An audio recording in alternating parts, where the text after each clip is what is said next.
starting the South Maui Community Plan Advisory Committee meeting at 5:30 p.m. Can we start with a roll call? Yeah, thank you. Vice Chair Kanahele. Member Calendar. Member Dowling. Everett's excused. Member Huddleston Havoka. Excused.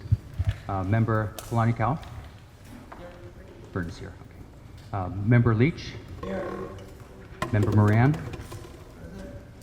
Member Nemeth. Burton's here. Member Passon. Here. Member Paltzer. Member Sullivan. Member Ward. And Chair Weltman. Thank you. So we do have quorum. Vinama ina lala ki kumike au lalo ao kaiulu no ka papa ho lala na Maui hama. Avelina mai no hoi i ka poe o ke ena ho lala o ke alana o Maui a me ka lahu lahu o Maui ne.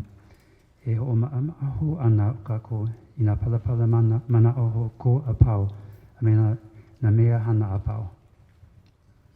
So our topics tonight are a review of all the adopted policies, which is sections 2.1 to 2.5, as well as all the adopted actions, section 4.4.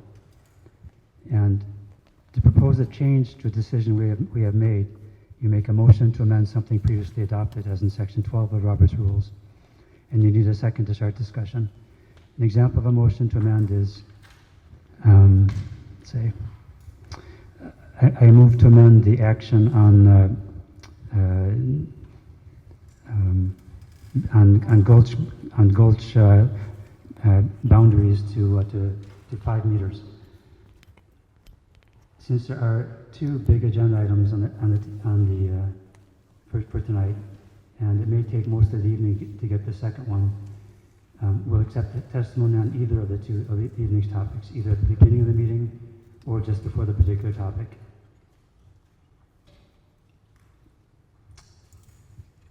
Any other housekeeping? Daniel. Thank you, Chair. Can everybody hear me okay? Just checking, sound check. I know it reverberates in this vast hall, but I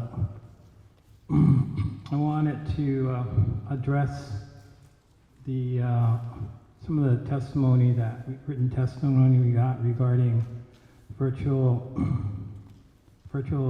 public testimony at our Cpac meetings. Brought that up last week, and I wanted to check with planning, with our deputy planning director and with our staff if there have been any advancements made to establishing virtual public testimony at our meetings coming up at the Malcolm Center. That's my question to planning.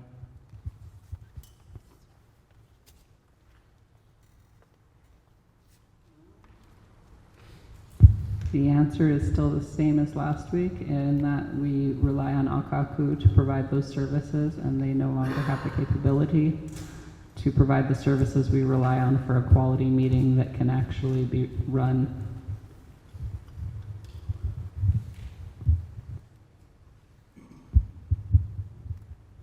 So, in short, no can.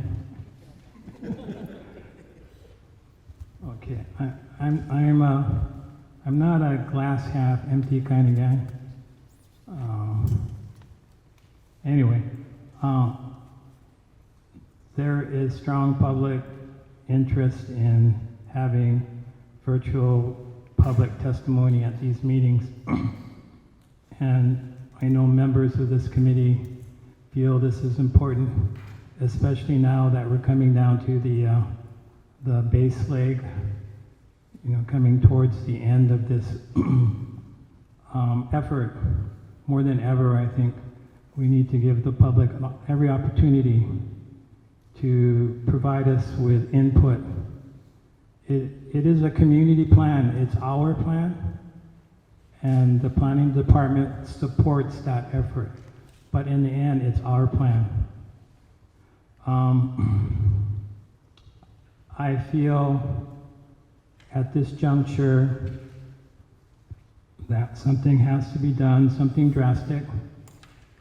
And I think we've been gentle and patient up to this point, and I don't want to be gentle and patient anymore.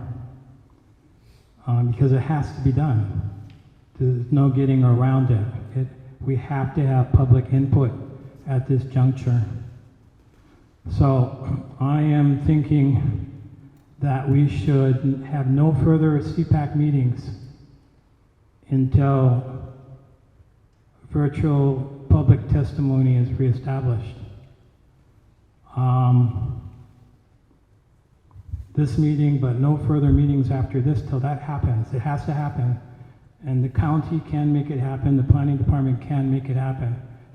It happened before, we were able to do it, and there's no reason we can't do it again. So, Chair, if I may, I'd like to make a motion. I'd like to make a motion that we have no further South Maui Cpac meetings until the virtual public testimony is reestablished. So my motion would make this the last meeting until that happens. So that is my motion. Second.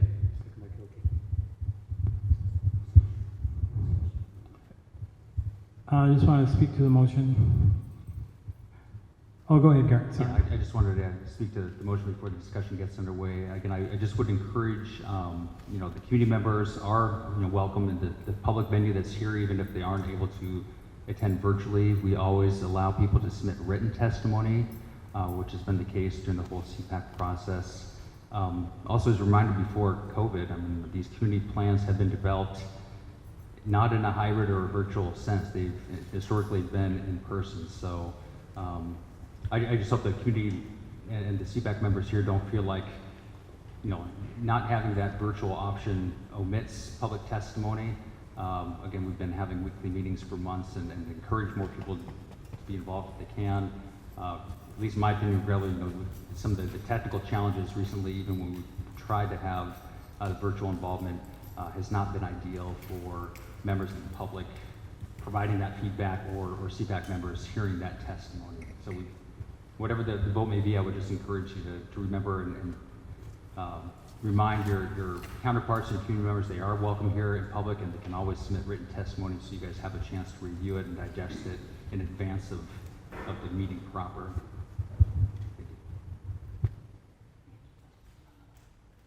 Okay. So, thank you, Garrett. So next month makes a year since we started this. A year, October. And I, like everyone, would like to see this done. I mean, it's been a year of being away from our families, Yeah, it's only one night a week, but I don't know about you guys, but this one night taxes me. I go home, I don't sleep till late, because I'm still thinking, my wheels are still rolling. So I'm in support of this thing being done, but we need to do it the right way. And I think the testimony that I've heard from folks, that we've been getting, it's an overwhelming concern. And I thank everyone who comes out every night here virtually, personally, and also submits testimony. But that virtual aspect is very, very important, I feel. Thank you. Jennifer? I have a question. So we had an extension that was officially arranged through planning. And when is the date that we have the official extension until? I believe right now we are scheduled through the 11th. The extension, to my understanding, goes until the 17th, which is a Tuesday. So you do have a couple weeks remaining, and we conceivably could approach council. There's no guarantee that they would grant an extension. They very well could. Even beyond the Cpac process, as you know, the matter will have further public hearings before the Planning Commission, and council. So whatever the vote again will be, there will be more opportunities for public testimony in the months ahead after Cpac eventually concludes their discussion and whatever recommendation that is. My main concern, I agree with you both. However, my main concern is we're relying on Akaku to have staffing. So do we have any idea, like is there any insight from that company and that provider as to when this could change? Like we could be sitting here for 2 months until they get staffing. So I think we need some insight on who's hamstringing us in a way. Does that make sense? Real quick, Daniel, so I think it was Daniel, yeah? He brought up the point about looking into subcontracting. Is that something we can look into as far as Akaku subcontracting that out? Also, with just in thought, you know, we did take 2 months off. If we have to apply for an extension, that can be a strong consideration. You know, the FDS thing put us back pretty, you know, a couple months. So, food for thought. Thank you.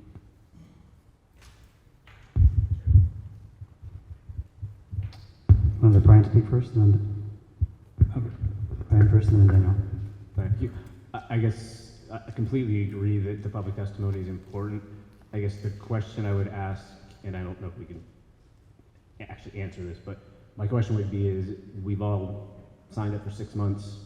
We're now at 12 months.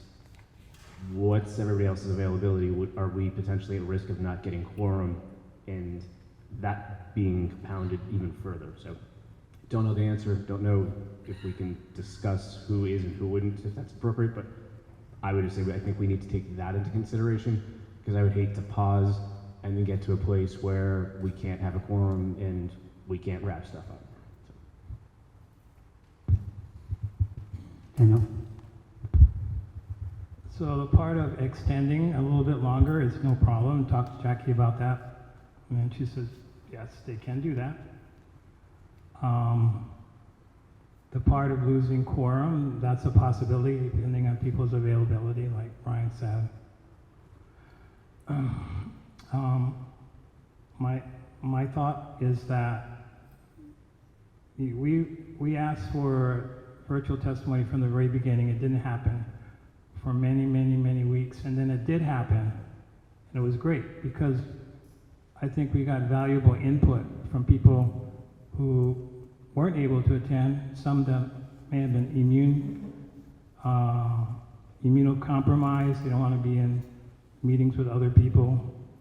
Some people, you know, there are many reasons why people can't be here. Sure, they can send in written testimony, but seeing someone face to face, even if it's virtually, and hearing their voice, and being able to ask questions is very valuable, I feel, to this committee, to our work.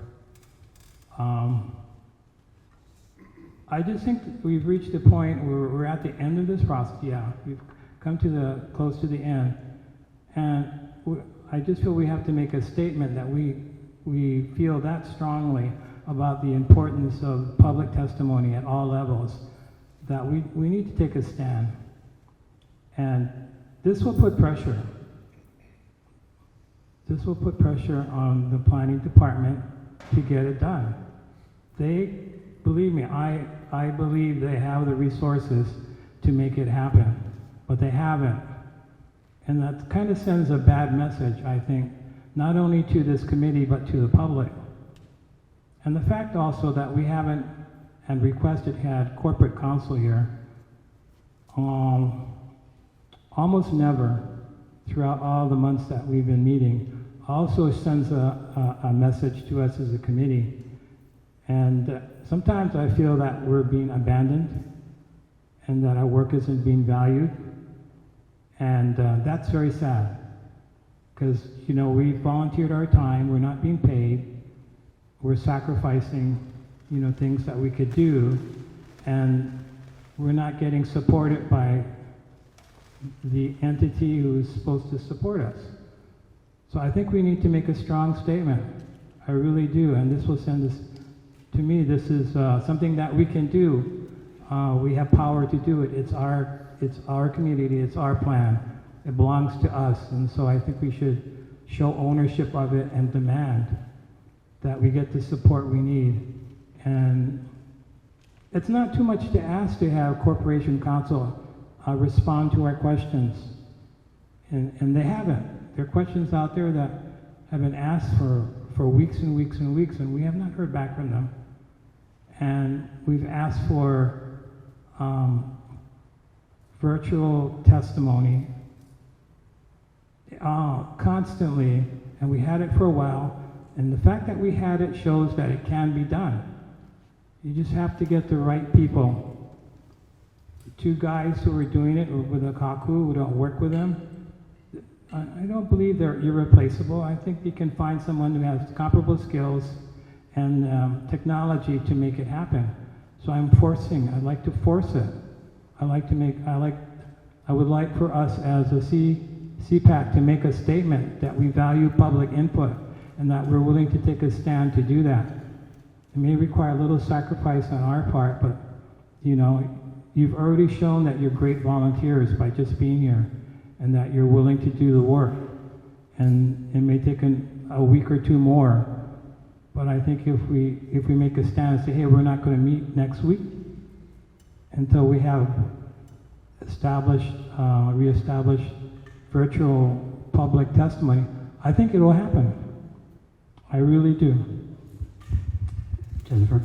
I just have a quick question.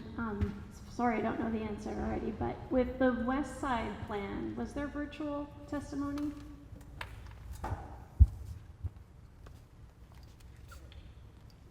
The West Maui plan was 100% in person until COVID, and then the last meeting was 100% virtual.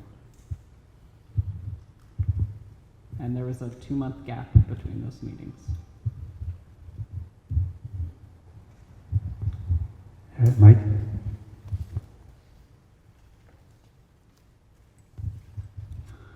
Yeah, I found that there's been a rising crescendo from the community. There were a few voices asking that, why are you guys putting up with that? Everybody else seems to be able to get virtual. All other boards and commissions, they always have corp counsel sitting here. You guys are not getting fair treatment. And it was like 2 voices and 4 voices. And now I'm hearing it way more, and we're seeing it in testimony from people who have been involved.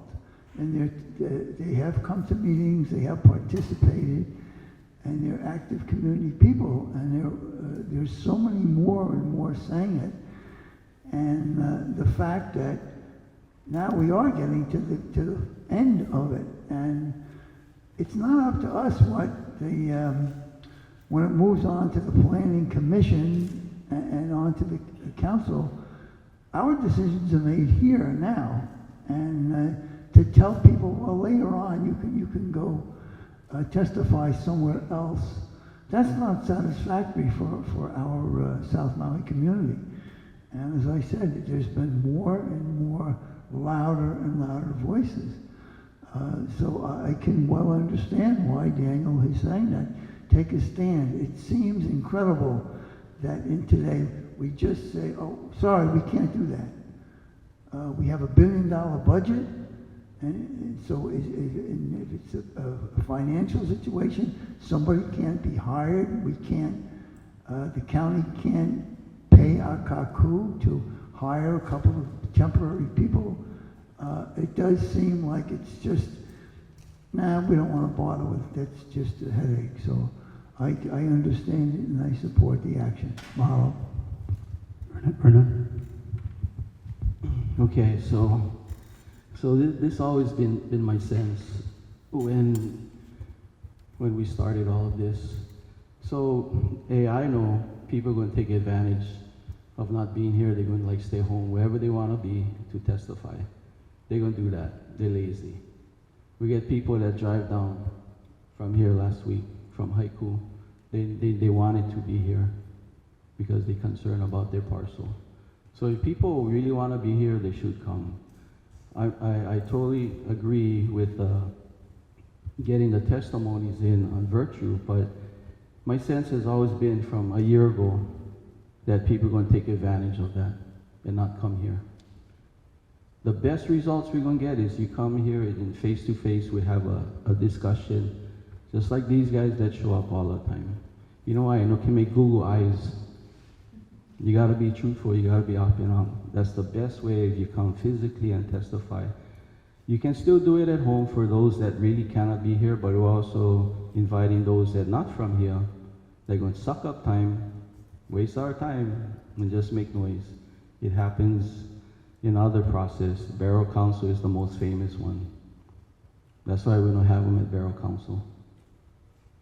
It wastes our time. So if people really wanted to be here, you show up. You cannot, like I can see how that would help. And it does, but I got just my sense overall, a lot of them just lazy and just don't like come here. If we're going to leave, they would just leave. I'm going to stay because get leftovers. I'm going to stay for a little while. But that's how it works. If you guys never like come, then no come, call in, or right now pick up and just leave. But I'm going to hang out a little while. Daniel? As I said in my motion, it wasn't for this meeting, it was for future meetings.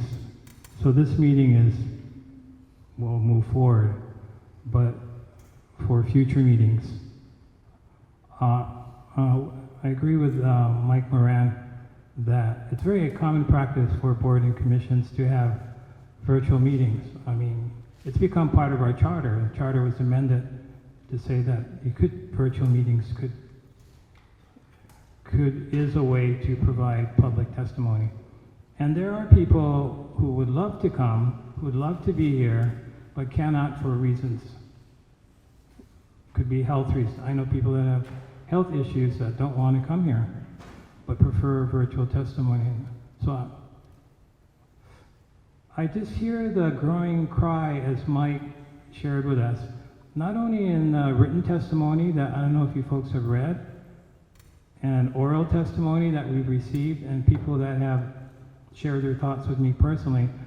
What's the issue with virtual testimony? Why can't it happen? So I think it's important that we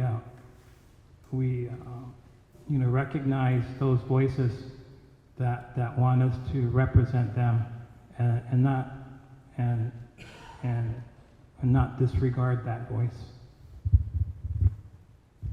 Brian?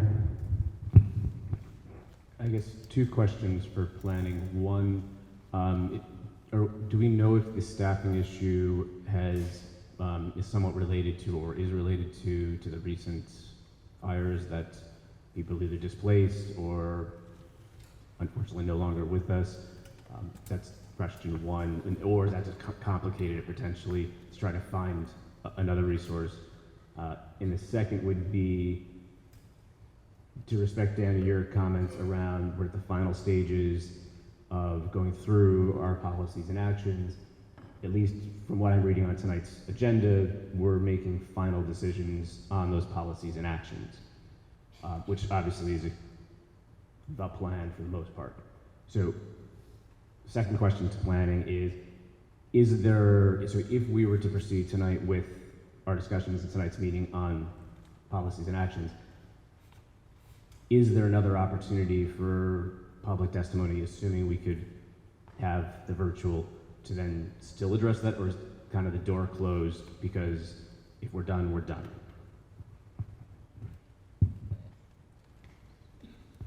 Start at the beginning. The Akaku staffing issue is not directly related to the fires. They are short-staffed because of the fires and people are getting pulled in more directions. The two staff members left Akaku, who did the virtual meetings for us.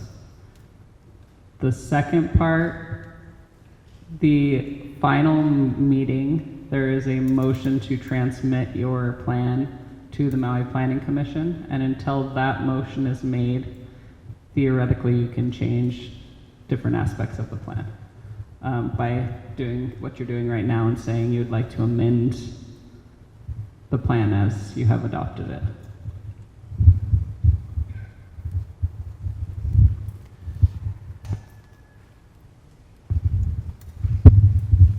if I could just throw out an alternative for comparison, let's say our Molokai Planning Commission, they meet primarily virtual. So all the commission members, join virtually. The Molokai office has a staff planner present at their office and provides a small physical space should people want to attend. So, part of our constraints would be this building itself. It's not really outfitted to have a lot of network connectivity and a lot of people on, but conceivably, the Cpac members, we could initiate like a virtual, whether it be Zoom or Blue Jeans meeting. If people had connectivity from their home offices, they'd be able to join, the public could be able to join, and conceivably we could have some location with that would accommodate maybe a smaller public crowd and be a slightly different venue versus this is primarily in person with a virtual option. The other option is primarily virtual with a slight physical option. So just throwing that out there that not all the boards and commissions have been operating exactly the same, but that could provide an alternative.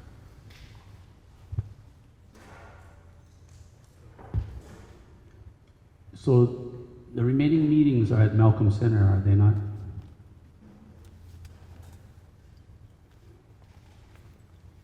Next week and beyond. We have the Malcolm Center through the 11th confirmed, Okay. but that if there were meetings after that, Mhm. it is a public venue, so it depends on if there is availability. Okay. Just food for thought. The sphere was offered months ago, yeah, from Ocean Center by Tapani Bari. Just throwing that out there. A couple comments.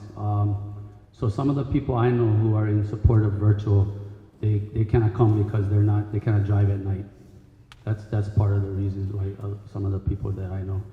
Also, I think that this can kind of, by insisting on the virtual, even the Corp Council issue, if that can be resolved, it kind of sets a precedence for the next CPAC, because Central is on the agenda, is it not? Right after us? Yeah, so that's why I feel strongly as well, planning for the future. Are we ready to go to decision? Tova? Just a couple quick things. Obviously, if the will of the group is that we need to stop, that's fair enough, but I will footnote with saying my attendance won't be as reliable because life has been scheduled and will be happening during the fall. And yeah, I gather I'm not alone in that. So it would be unfortunate to be missing out, but I understand if it's the will of the group and the will of the community, I'm okay with that. The second part of this that doesn't sit well with me is, do we really, the County of Maui Planning Department, have to come up with an ultimatum? Or can we just work this out as partners in the room? Just there be a commitment that if you can't promise it in a week, you promise it in 2 weeks. Rather than it having to be like this. It just doesn't feel like a partnership to me.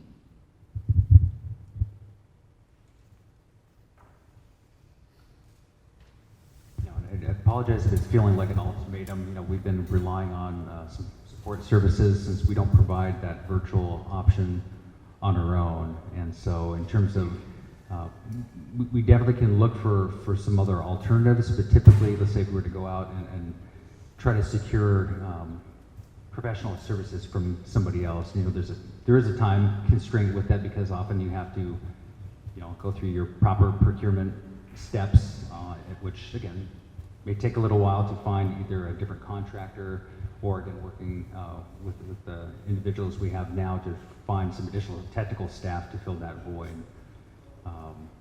It's just again regrettable that over the last number of weeks this has become such a hindrance to I think what the community members and what the Cpac members want. And I don't think it's anything intentional from the department on trying to sideline testimony. Again, like I said, we've got people here in the crowd, we have people that submit written testimony. But there is that convenience, obviously, of being able to attend virtual. So I guess what we can commit is, we can look for some additional options, whether that be, again, trying to find some additional staff to supplement, or again, if the commission, we're open to doing, primarily a blue jeans approach, and people were virtual with a small group attending in person if they didn't have that, home computers. I think we've got some options to look at, but again, it hasn't been an intentional derailing, I hope people realize. Thank you, Garrett. I mean, I fully recognize there's nothing intentional. It's just, is there ability of the planning department to say, give us 2 weeks, we will make this happen. And then we can just say, okay, they've said, they've committed, they're going to make it happen. I mean, it sounds like maybe that's not possible. So just to clarify, this is not about finding another contractor. This is about letting Akaku do it. So you may remember that 2 weeks ago we had Dan O'Brien sitting here doing this for Akaku. He was no longer with Akaku at that time. He was the contractor for Akaku, and he is committed to working for Akaku if Akaku wants to continue doing this. So it's not about that. It's not about finding a new contractor.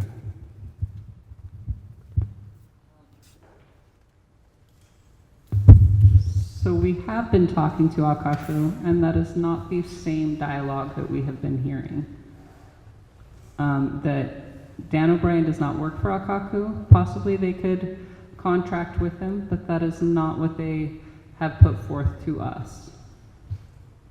So there is a constraint from Akaku as far as their staffing to run the virtual meetings. Possibly planning could drop everything else we're working on to work on just having this virtual, but that would mean Janessa, who does GIS, might have to be a technical wizard instead. Like it would be a lot of shuffling. We're not doing this intentionally. Both Akaku and the planning department are short-staffed. So the thing to do would be to ask Akaku, because I talked to both Chivo and Dan O'Brien, and Chivo says he was interested in using Dan, and Dan says he's interested in working for Chivo. Brian's next. A thought, I've not thought this 100% through, so it may not be viable, but could we set up an opportunity for people to dial into let's say, 2 p.m. meeting, give their public testimony virtually so they have that opportunity, it's recorded, and then it's played back to us? I know it removes the element of answering some questions or asking some questions, but if someone's more comfortable being able to verbally explain it, we would still have the opportunity to see them, hear their voice. Again, it wouldn't be ideal of not being able to ask questions, but if that's the method or vehicle that they're most comfortable with, is that an idea that we explore? Again, I literally just thought of it, so I have no clue if it has ramifications. So we have a motion from Daniel. Unless you're planning to change that motion, I think we should go to a decision. Okay, so I think we've reached that point. We've talked about this for a long time, many weeks. I'm not talking about now, but week after week after week, we bring this up. We're talking to planning. We're talking to the planning department. Planning department could plan for, for remedies. It's just shocking. It's so shocking to me that we're even, this is a hassle. And there's like, it's almost beyond words to me that there isn't a simple solution to this. I think there is a simple solution. I think, unfortunately, we have the point that I think we should make a statement. Even if it's one meeting, it's a statement. And could set us, as Kyoki was saying, a precedent for future planning Cpac groups. But whatever, if you don't at least try, then nothing is going to happen. But if you give it a try, maybe things will change. So I hope we decide to try and make a statement, even if it's one meeting, it's something. Thank you. Okay, Brian. In that spirit, Daniel, I would say then cancel this meeting, let planning be able to try to get something for next week. I personally feel we could spend a lot of time tonight going through policies and actions, thinking we're getting to a final agreement, and then at a later date get different testimony, and that's just going to put us back even further. So I think going through the effort, if the intent is to give planning more opportunity or the opportunity to come back with a solution, I would say let's just bite the bullet tonight and reconvene next week, hopefully with a solution, just so we don't waste time and then have to hear testimony on what people then said, oh, we don't agree with what you guys did last week. Because this is a lot, that's a lot that we're going to be going through. So we have a motion. The motion is to complete this meeting with the agenda that we already decided on, but to not meet again until we have virtual ability to virtual testimony. Is that correct? Okay. Those in favor, please raise your hand.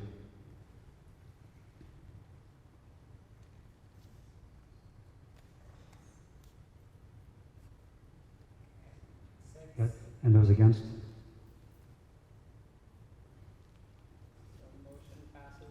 Motion passes. Okay. Okay.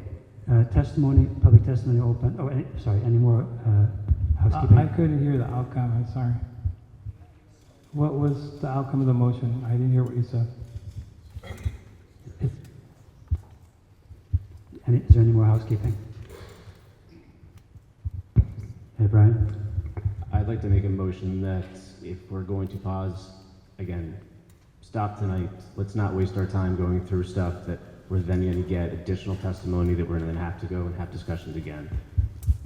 I think it's a complete waste of time and energy. If we were saying if public testimony is that critical to have virtually, why spend the time going through all this? There's a lot of material that is important material. There's new details. There's new recommendations for policies and actions. If we're not going to have the public input that we're saying is important, which I agree with, are we just doing it in vain to say, oh, look, we did the meeting and then we have to go redo it again? So that would be my motion. So that's the motion, I like that one. So anybody will second that one? Or will second Daniel? Which one? So this is the one we're going home tonight, right? Yeah. Yeah, that's the one I like, that one. Right. Daniel's passed that until we have a virtual solution, we won't meet anymore. After tonight, I made a second motion to say, based on that, which again, I don't disagree with getting the public testimony, is let's just call it a day and hopefully next week they can have it and we can be productive. Yeah, if nobody will second that one, I'll second that one. I'll second that if no one did. Because we didn't use too much time already. Okay, so just to point out, we already have, a number of us have put a whole bunch of work into this meeting, preparing things. A whole bunch of people have testified in this meeting. Seems really a waste to throw that away when we're here. But we have a motion. Any discussion on that motion? Okay, those in favor of canceling this meeting as of now, please raise your hand. And those against? Okay, motion fails. Any other housekeeping? Okay, sorry, Cody?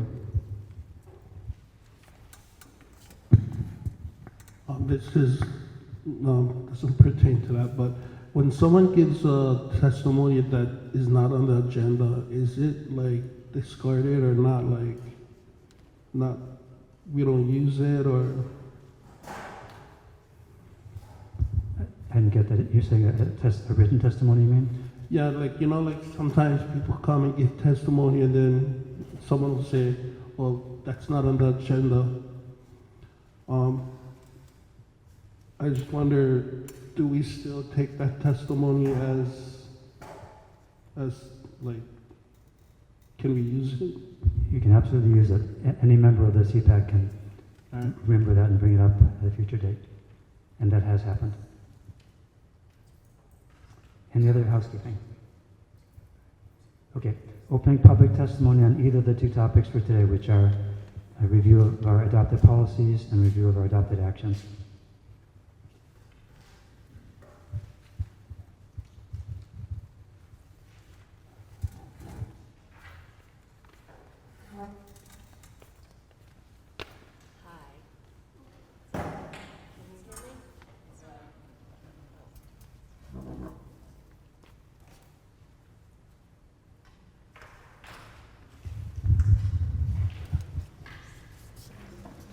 I'm a little under the weather, so I'm going to be really quick, I hope.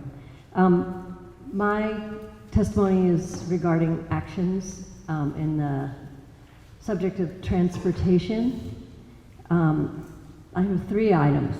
One, I would like to see an action taken that provides emergency exits until we have proper exits in the event of disasters, such as existing private roads could be locked off but allowed to be opened in the event of a disaster, and maybe some improvements might need to be made. Or fire breaks could be used. If fire breaks are developed, they could be used as emergency exits, because I don't want to burn up. And I think it was pretty threatening, and we know what happened in Lahaina. So I think that's essential. I also think another essential thing is that we get a pedestrian and bike access on the Malkasida Pilani Highway for the people who are going to the high school, whether they're students or teachers or people going for events. That needs to happen yesterday. There's so many deaths. I did a tabulation years ago. There's so many deaths on that highway. And now that there's a magnet up there, those are other disasters waiting to happen. So whatever action the county and the state need to take, I don't know how it would work, it just needs to happen. And I know the ranch said that there's, you know, getting through that gulch, there's 60 feet of state access allowed. So that's not a reason not to do it. And the third item is, I think that there should be a plan for the Kihei bypass in the community plan.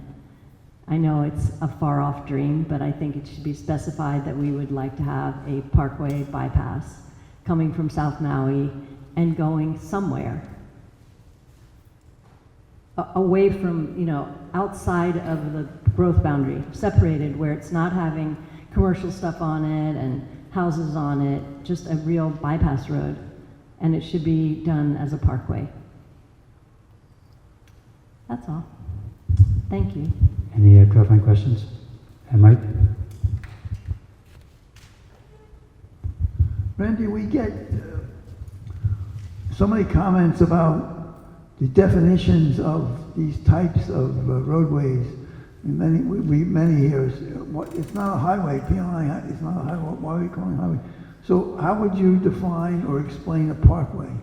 Okay, a parkway, well, I grew up in the Baltimore, Washington area, and there's something called the BW Parkway, Baltimore, Washington Parkway. So there's Route 95, which is an interstate highway, and then there's a parkway, which is lined with trees, has limited exits, doesn't have commercial facing it, doesn't have people coming off and on it all the time. So it's a beautiful road that is, and it doesn't allow trucks.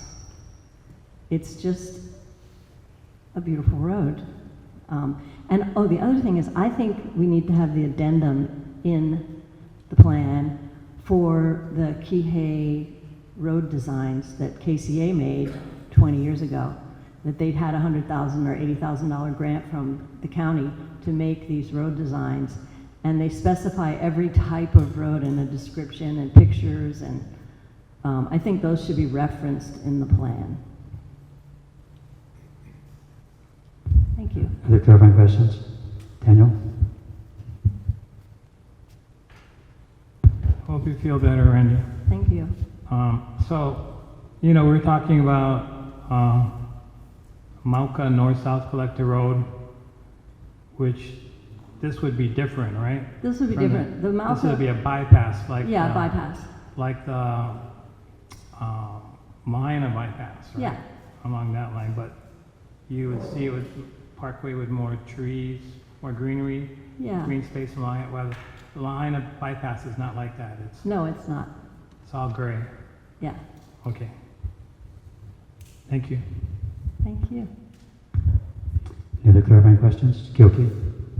Hello, Randy. Aloha. Thank you for coming and thank you for being patient with our deliberation. So your first point, as far as like possibilities to work with private landowners. So this is kind of a comment slash question. Do you, as a kid growing up here, we used to travel to Ulupalakua through the ranchland road that used to enter or exit, whichever way you look at it, near what is now McKenna Landing. I'm not even sure if that road still exists. Do you? It does. I've been on it. Yeah, Okay. it goes up kind of near where the above the Prince. Sure. Yeah. Right. Okay, that's good. It was a beautiful I mean, I road. haven't been on it for a while, Sure. but yeah. But, And I it's mean- pretty funky. Right. And I mean, a lot of things to iron out. But as far as possibilities, you know, that one is in a place that's really good, because if you think about everyone that far down, as far as fires and emergencies go, I mean, depending which way this emergency is coming from, that would be a Right. place I could And see. there's so much development already approved that hasn't been built. There's so many more cars and so many more people coming. Thank you. Good idea. Gary? Hello, Randy. I hope you feel better soon. Thanks. On your road-separated pedestrian and bike path, Mauka, the Pialani Highway, can you describe a little more where you think the terminus points on that might be realistically implemented in the plan? I think that it needs to go from, I mean, there's some sidewalks through the Ohukai light industrial area, so people could probably, from the neighborhood north of Ohukai, they could safely walk through the light industrial area. But, so from the light industrial area, which is Pialani Promenade, I think, Promenade, whatever you call it, through that 88-acre parcel, something needs to go through there. And then also coming from Lipoa Street, from this end too, because there's a lot of housing and a lot of people. And, you know, with the mayor saying that people should cross at Lipoa Street, that's what he said. People should cross at Lipoa Street, which to me is insane, because people can run that red light at 60 miles an hour. And that people are not allowed to cross at the roundabout, which people go 15 miles an hour. So if I had a kid, I'd rather they cross at 15 miles an hour with a hawk signal. But that's been eliminated as a possibility. So it means that you have to cross either at Ohukai or Lipoa. And then how do you get there? And there's kids going to school there now. You know that some of them are going to come from this side of the highway. Or they're going to come from Lipoa area, or, you know, to the north. There's going to be people walking along the highway. And I don't want to see any more deaths. So, quick follow-up. I mean, some of those areas you're talking about are subject to future development, I believe. Do you see this being put in advance of that development, or I is a think planning model planned into those developments? Well, I think it should be done now, in my perfect world. But I think that it should at least be in the plan that if you do develop those parcels, it's required. I mean, I would like to see a frontage road there, the way by Kamali'i School is, to separate the highway from even further. But at the very least, the problem is now. The kids are starting there. You know, we never thought that all the Lahaina Living kids would be coming, but they are. So, I don't know, I just feel like that the county needs to reckon with these really serious potential problems. And I feel like it should be written in our plan. But I tend to be kind of idealistic. Any other clarifying questions? Thank you. Next testifier.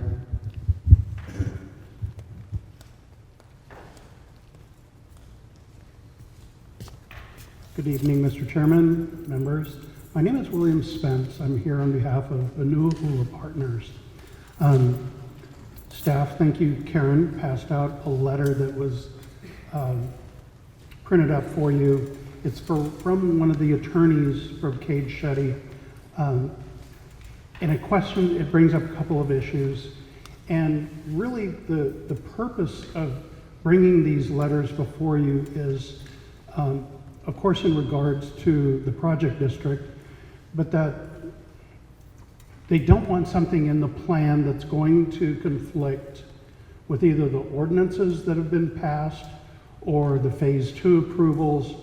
There are people here that know a lot more about the history of this project than I do, but I know when I was a staff planner in the early 90s, this project was already on the books. It has gotten better through a lot of community input, a lot of controversy, just honestly, but now at this stage of the game where the Phase 2 has been issued, they're still working on complying with the multitude of conditions on the approvals, and then they're going to be headed towards Phase 3 of the project. You know, that you have this new community plan coming up. They don't want things conflicting internally with the approvals and with that very long history of the project and with the agreements that they've made with the community. So they raised really three things. The first one I brought up last time, the new language requested by the Cpac, instead of saying the open space designations may be realigned to better protect cultural resources but may not be removed, better language is open space designations may be modified to reflect the buffers for cultural resources but may not be removed. So they're entirely consistent and supportive of protecting those resources. This language would just be better reflective of the agreements, the settlement agreements that they've reached with the community. The second thing, Section 2.1, there's a new 150-foot landscape setback regarding development along the highway. They're very concerned that this obligation imposed by this section may conflict with the Phase 2 approval. So I don't know if you can exclude Manu'ula from that or whatever, but it's a new hard imposition on the project. And then lastly, going back to the term wahikupuna, I know there still is a concern over the legality of that term, but really part of what they're concerned about is there are so many laws in place right now and so many different actions in protection of cultural and historic resources. You know, there may be a conflict with this particular language. Again, many of the members here are very familiar with the process that they've undergone, the lawsuits, the agreements that they've reached with the community in order to protect resources. They don't want something in the plan now that is going to conflict with those agreements they've already reached. Okay? I appreciate the time, and actually I appreciate the passion this Cpac has for its community plan. Thank you. Thank you. Any clarifying questions? Vernon?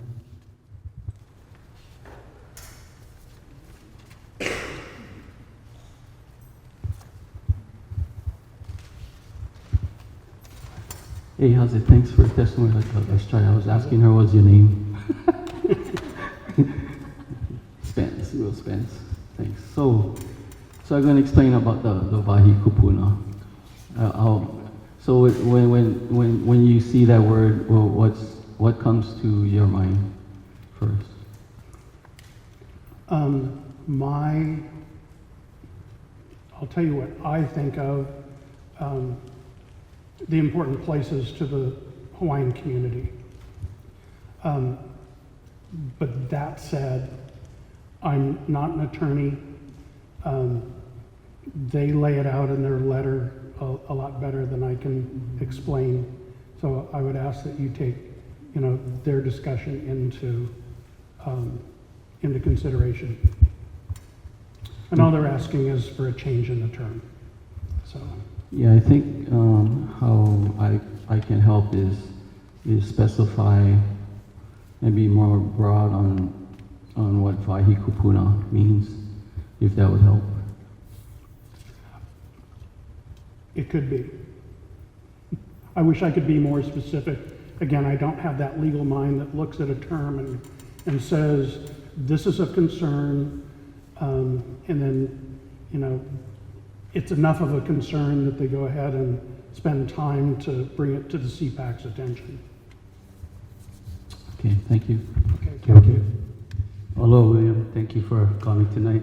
So this testimony was written by Mallory Martin. That's correct. Yeah.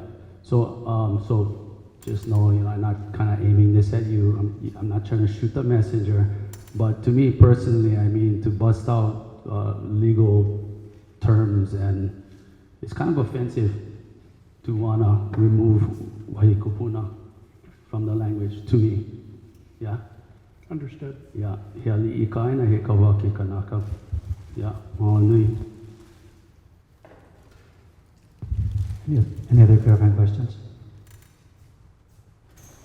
Thank you. Thank you, members. Thank you, staff. Next testifier.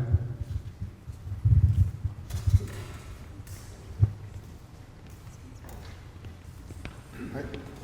Can I give a clarifying or get a clarifying answer? Oh yeah, is it on? Okay. I want to testify on 2.1, and then I can do 2.2 before 2.2 comes up. Is that right? Thanks. So I think 2.1 is about the roads, and my ohana is from Honolulu. I hear a lot of talk. I didn't come up and talk in the last few Cpacs because I see konohikis within your guys' group, right? I see Keoki, he's allowed to talk for Malaya. I appreciate that.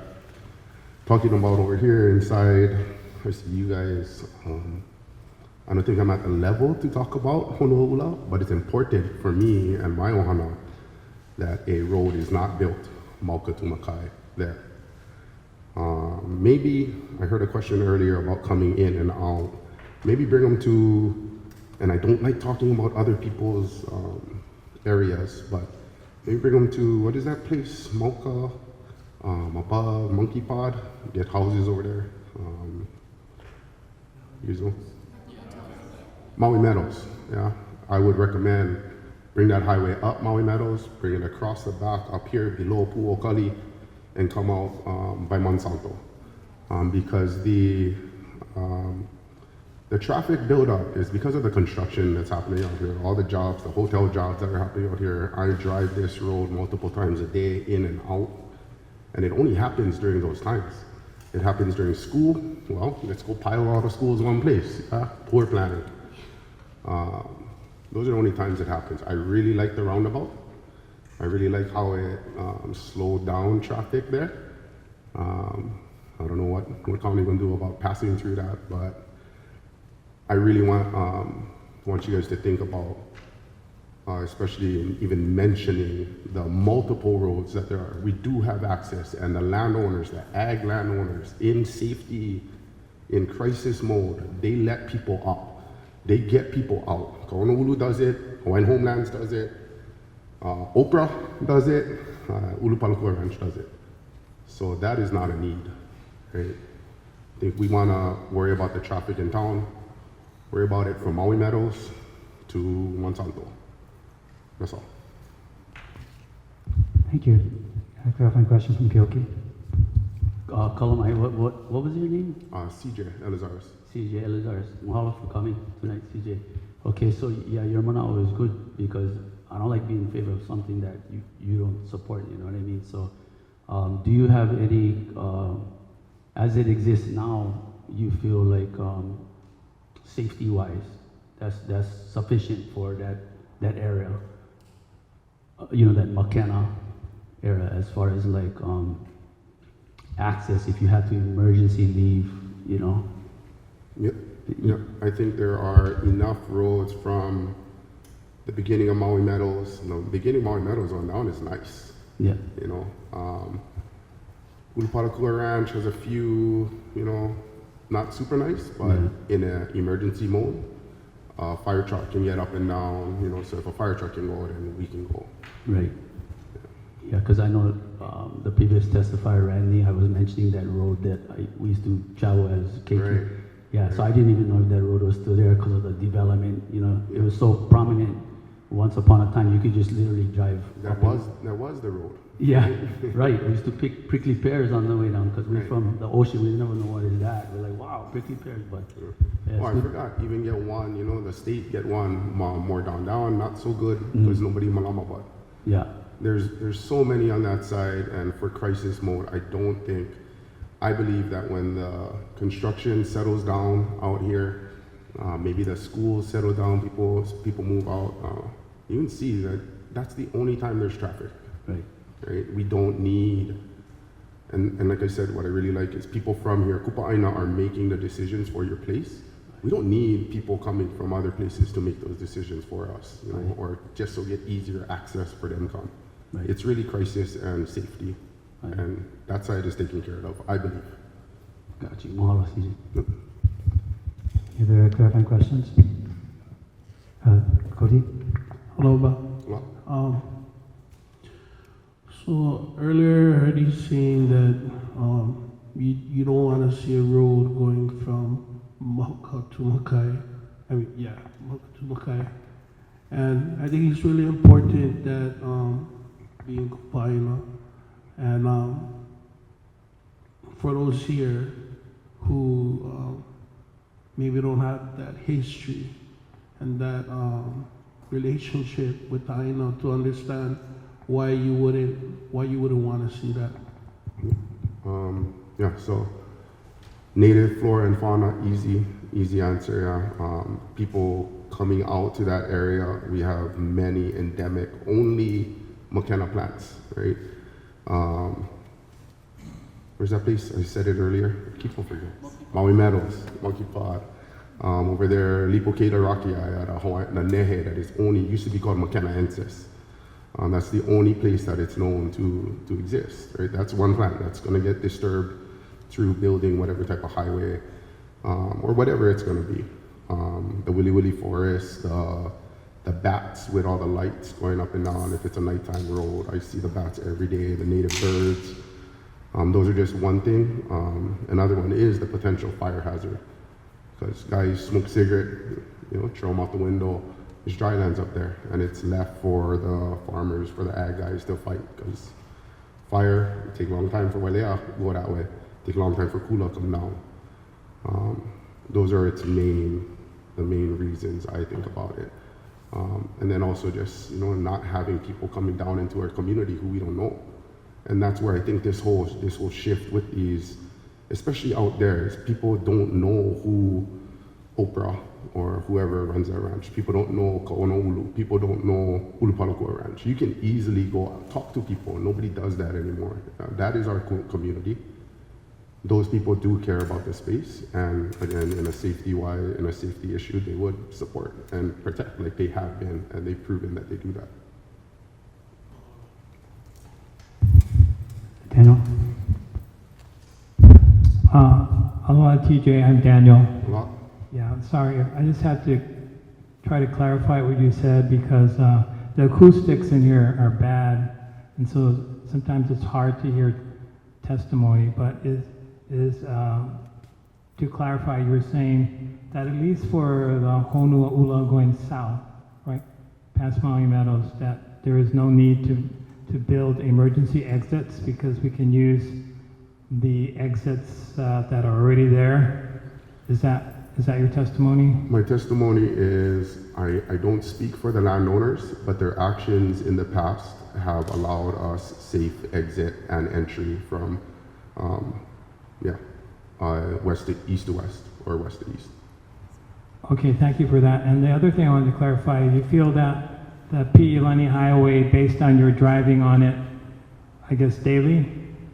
Multiple times daily. is adequate for our transportation needs? You don't see a need for like a Mauka, another road, Mauka, If there, Piedmont Highway? if there is, I don't see any, because I'm really patient in traffic. Like, I like sitting in the car and listening to music. But for those who don't like traffic, and then I think in a safety, if we instead of having 2 roads, there could be 3. And yeah, I would recommend Maui Meadows, go right above this, stay below Pu'okali, below the Hawaiian homelands, and come out to Monsanto and return back to 5 Mile Stretch, or what is that called? Mokulele, or what you guys call them now? Mokulele, right? Highway. Right.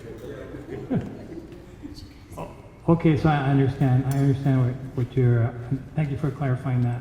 Thank you, TJ, for coming out tonight. So, TJ, did I understand you had some other topic you wanted to talk about as well? 2.2, 2.3. Go ahead. Oh, I gotta look at my notes. I get time to look at my notes. Of course.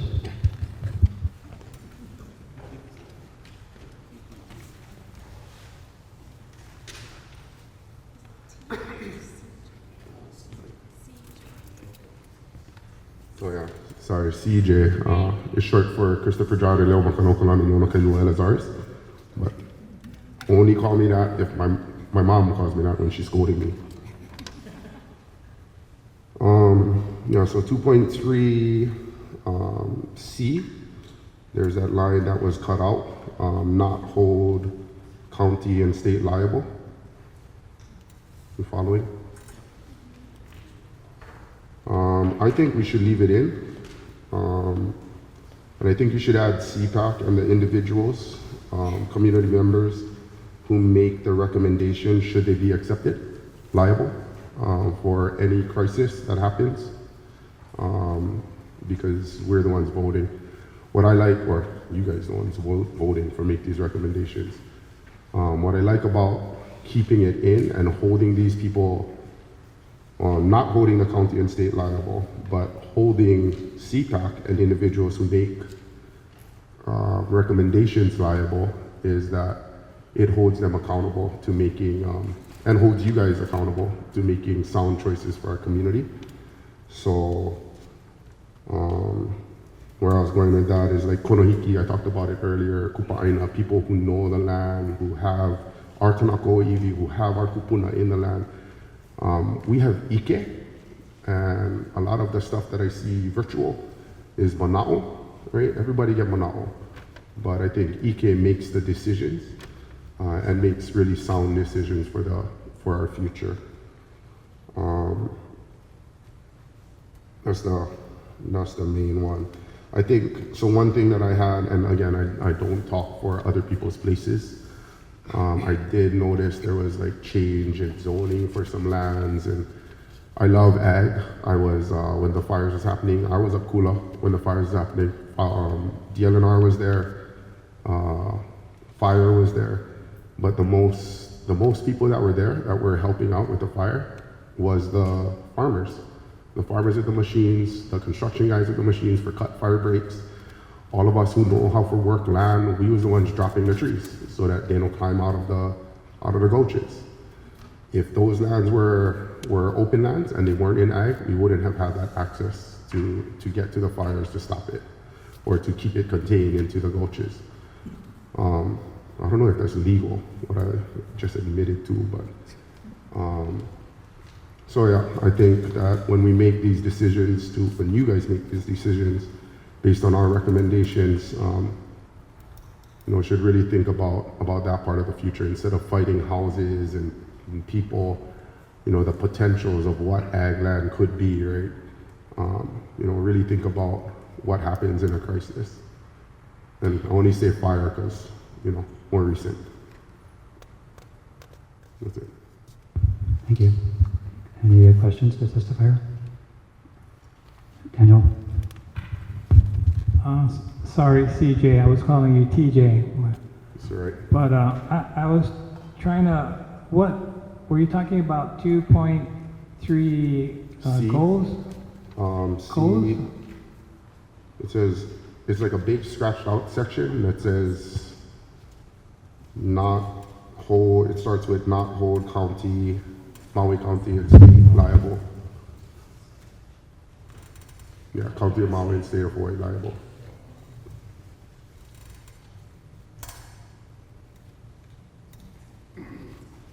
So your testimony is you want to keep that in? You want Yep. to keep that language in? I would keep that in. I think people, property buyers, property owners should have the sense that land awareness. If you can buy next to the ocean in 10 years, we should all be aware that your land will be smaller and smaller. And you cannot hold the county and the state liable for that. But what I would add to that is to hold,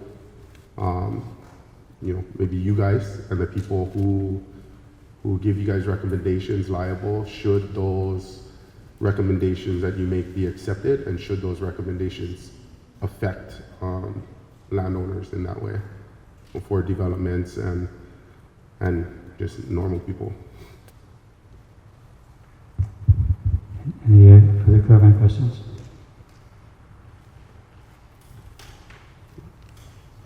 Brian? It's actually for planning. To just clarify, I believe it was Corp Council that told us to strike that. Is that correct? Oh, sorry. Okay, any further clarifying questions? Thank you. Thank you. Next testifier, please.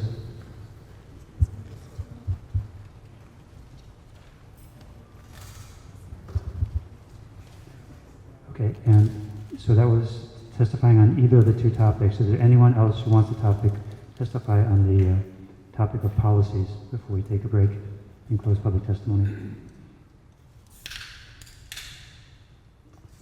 Okay, closing public testimony and taking a 10-minute break.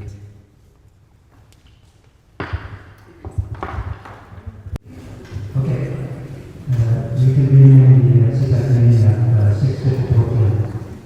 So what I'd like to do is start with the new policy language that we requested and received, and then continue with Anna's suggestions for policy changes, and then on to more general policy stuff. So, first we have this document from the plan for it says at the top, new policy language requested by South Maui Cpac. And there's 2.1. Hey, Rob? Yes. It's really muffled. We can't hear anything. Can't hear anything? Sorry. It's kind of hard. Rob, it's hard.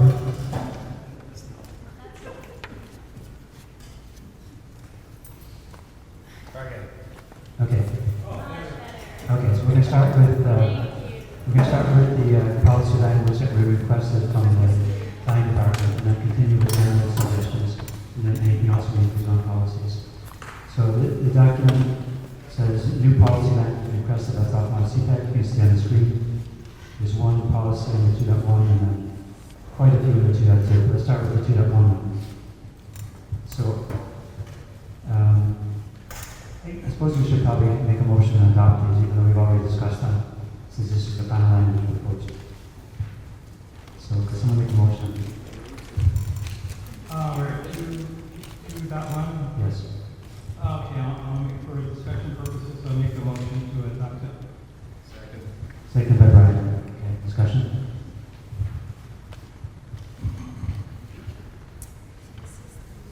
All right, Daniel? I think it would, this is my thought, be a good idea. It's not, nothing to do with changing the language, but to define bypass and define the collector road. Because I think people would have that confused what those are. Maybe planning doesn't, but a lot of people make it, what is between a bypass and a collector road? Talk about north-south collector road. I mean, my suggestion is to define those within the plan. What is a bypass? What is a collector road? That's all. That's a strong. Further discussion on this motion? Any objections? Okay, adopt the first 2.1 goal. And moving on to the 2.2 goals. I really don't think we need to have a discussion on each each and every one of these, because we've already spent quite a bit of time discussing each and every one of these in the past. So, any objections to the, Daniel?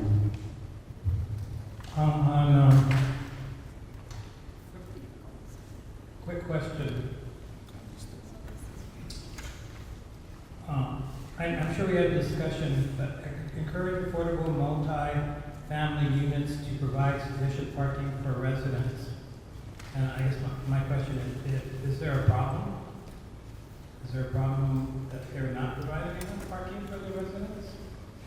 I don't recall the discussion on.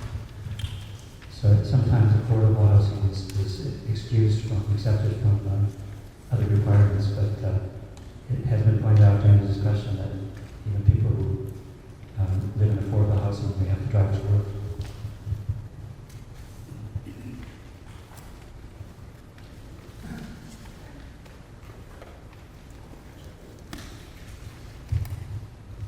Brian? So, Daniel, what I did is I pulled from all of our discussions a bunch of different notes and things based on testimony, based on written testimony, and based on our discussions. And one of the things we had talked about was the amount of street parking and that there's 15 vehicles potentially in very small spaces.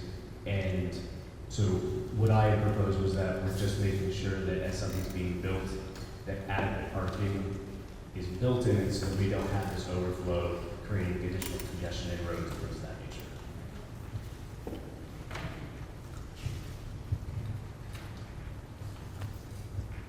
So in order to continue, we need someone to make a motion. Is it going too far to ask someone to make a motion to adopt all those two policies? Or individually? As Vice Chair, I would like to make a motion to adopt all of these policies for discussion purposes. Second. I think Randall just barely reached there. Randall seconded. Okay, discussion?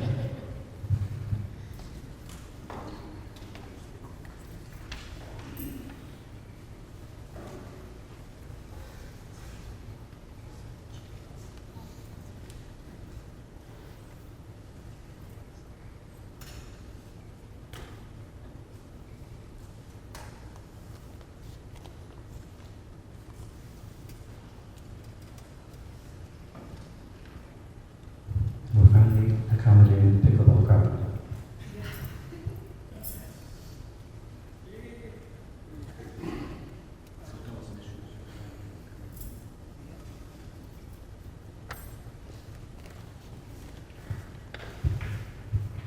Any further discussion? Can I just make one quick comment? But I'd like to thank the planning department. Most of these I had submitted in my gibber based on my notes and pulling from stuff, so I'd like to thank planning for actually constructing it so it makes sense. So apologies of trying to decipher my notes. Thank you. Any objections? Okay, now we've adopted the two policies. And we have two more than one, which are outside of, I guess. So where do they go?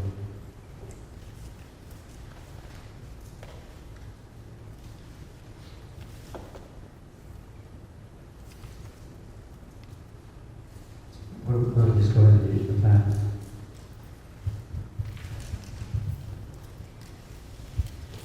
These last two could either be area-specific policies, or the Gulch one would that could be under areas of stability, or you could put it under, I think it's 2.4.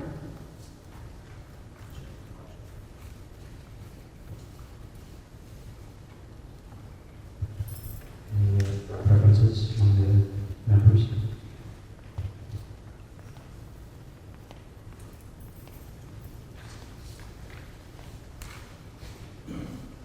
If the last one really was intended for this exception, it makes sense to associate with that. But I'm pretty sure that the one above that was not specific to where this exception. Actually, They're pretty similar.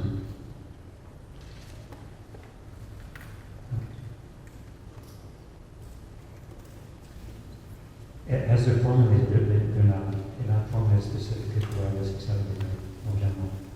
So.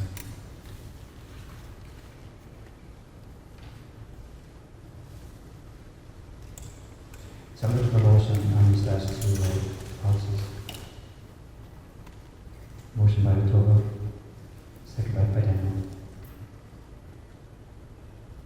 Discussion.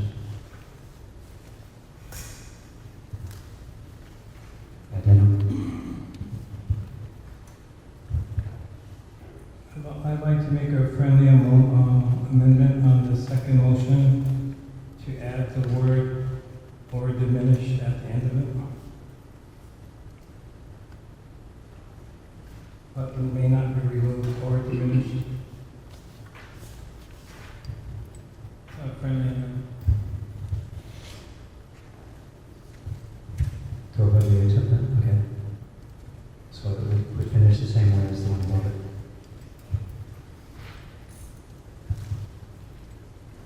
Discussion? Gary? I'd like to recommend that on the second one, we remove the Honolulu and wireless 670 and make this generic to all of the open space areas. Friendly amendment.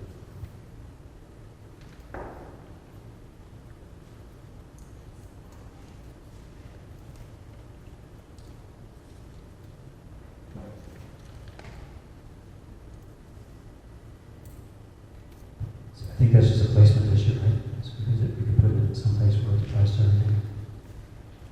So it's not a recommendation to change the actual text of the policies. Okay, any further discussion? Any objections? Okay, adopt the last two of these policy recommendations. And I'd like to turn to Daniel's written testimony since written up.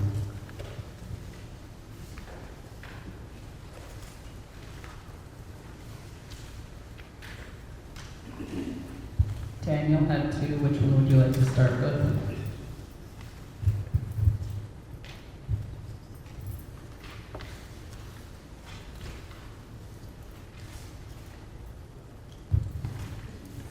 One had more to do with minor text changes. That one. The one before. The other one.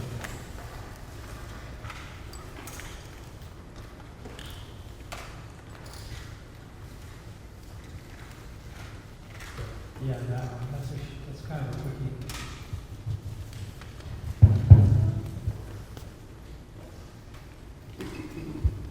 These are more policy.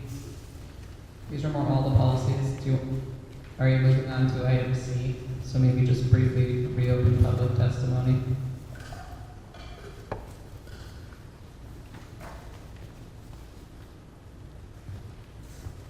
You want to finish policies first? Yeah. Let's finish the policies first. So you have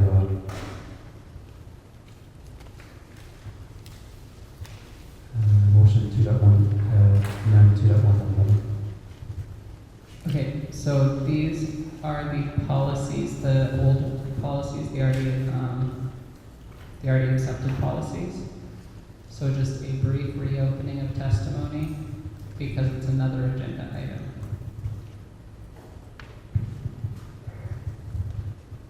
We already had an agenda for review of adopted policies.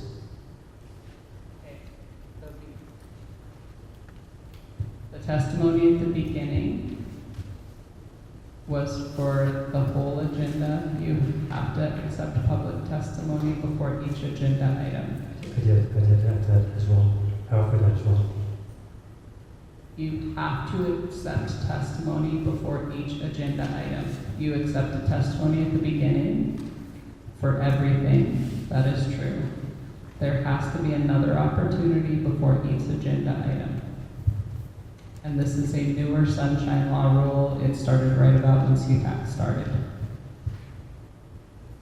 But before before the break, I did offer testimony on the policies, separate from the both. First outcome, both, and after outcome, just the policies.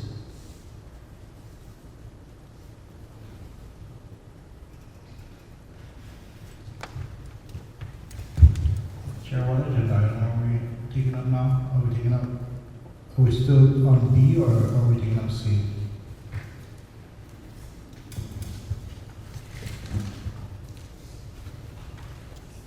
We're on C. C? So I actually have one additional for B. Pardon? I have one additional for B. B.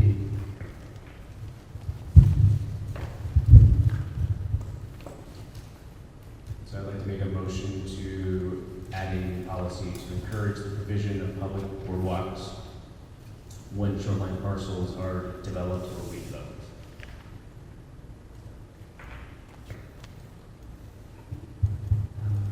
I'm sorry, could you say that again?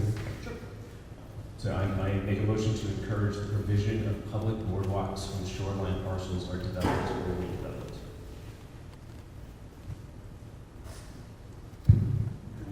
Which section are you recommending that for?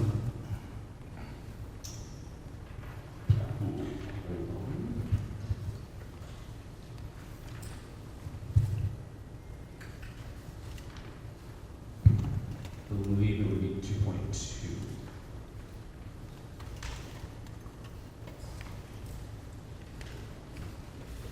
Correct, 2.2. Okay, so if we need, yeah, I was just reading new policy language as a separate agenda item from review of policy, because the agenda, published agenda just said review of policies. If this is a new agenda item, okay, we will take a break from our deliberations and offer a new opportunity for testimony on final review of policies.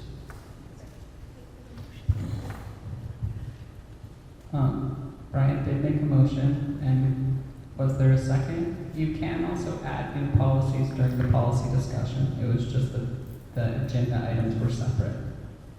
That was the only issue. You can still add this later if you want.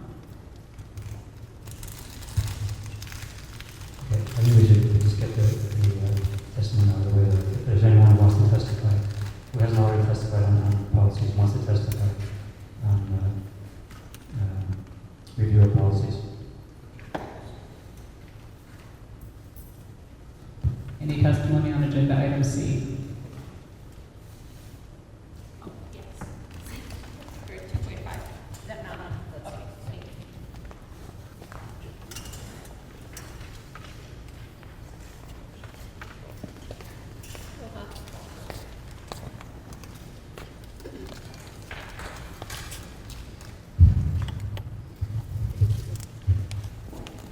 Kia ora ka ina ia whakua pau, o le ahi ho ke he kiki i ewe no hamakoloa e na e hono pini iha hono ula nui ko o aloha aina i ke la wahi mauno he hele pini ko o makua i leila ke la miki o pini pule. Ano leila he aloha nui ia o ko, he aloha nui ke la aina, he aloha nui i na kupa aina no leila mai. My name is Ahi Ha, and I just want to mahalo you guys. I know this is a lot of work and a lot of input you guys are taking in the seasonality of things. I've learned that during Pikuahia, during equinox time, we were doing an assessment of what to keep and what to let go of. Seeing that the end is near, you decide where you want to put your effort into. So one of the things that I would like to encourage as you look at 2.5 and continue to refine those policies, again, much mahalo to everybody who has put effort into it, is to have a little bit more clarity on where there's overlap in the policy language with what's already covered in SHPD's 6E process. There's considerable overlap with what the 6E process supports and with the language that's incorporated here. And the 6E process also supports the elevation of lineal descendancy, cultural descendancy knowledge to be a part of the consultation and access process. So that is one way to support our community in understanding the roles that they are, the open invitation they have to participate in the archaeological process and the cultural history process, is to empower them with when to participate in a process that's already developed. I worry about some of the language that's used here, and I think it's a great idea to start thinking about how to define these terms, and especially in a context and place-based definition of those terms. What Wailuku folks might have decided, what the Lahaina folks might have decided on terms that they would use for their space is not necessarily what Kupaina of this place might have selected for their own place. So here are four pieces of language that are rather broad, and I think would really benefit from a little bit more definition. One is Wahikupuna, Ikekupuna, cultural practitioners, and generational knowledge. There's some case law that provides for cultural practitioner access that you might want to refer to in your language to give a little bit more clarity there.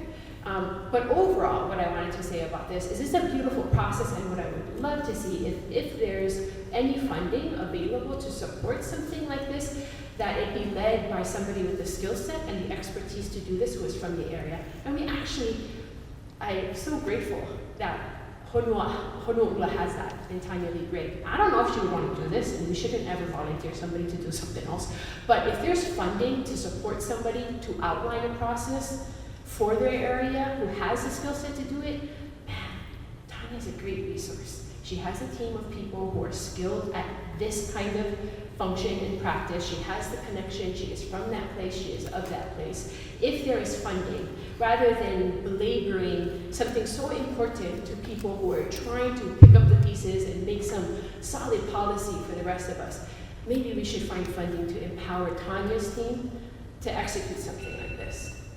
So that's my only piece, is a little bit more clarity to help people be successful, understand where SH3D already covers some of the things that are noted in here, and to empower somebody who has a skill set to outline this. It was quite excellent, and we're so lucky to have her. So, mahalo. Thank you. Any clarifying questions? Vernon? Hello. Hello.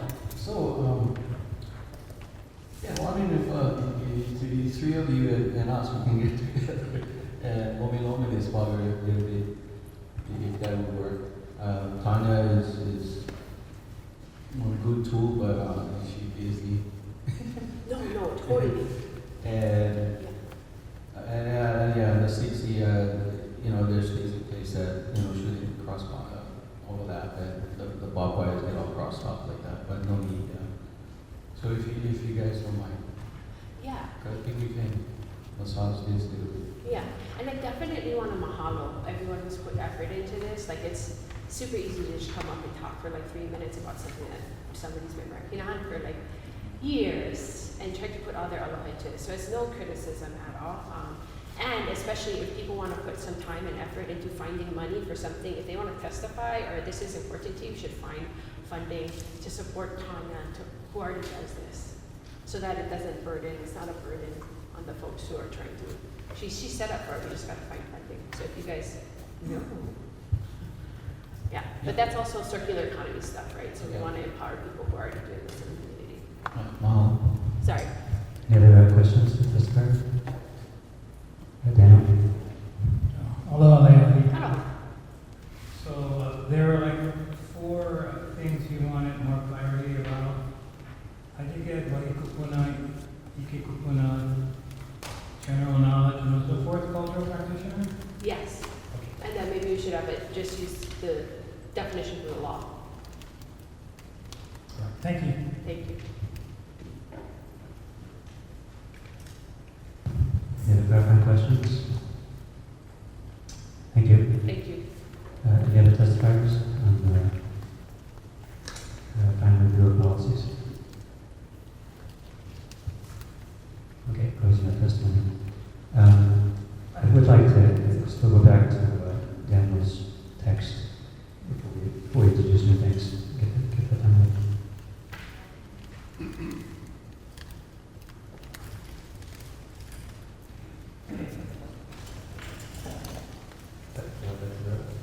There was no second, so it's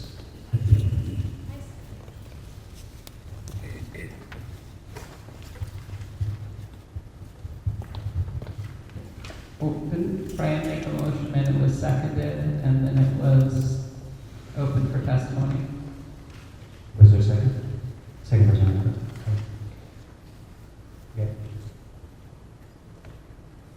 get on the screen.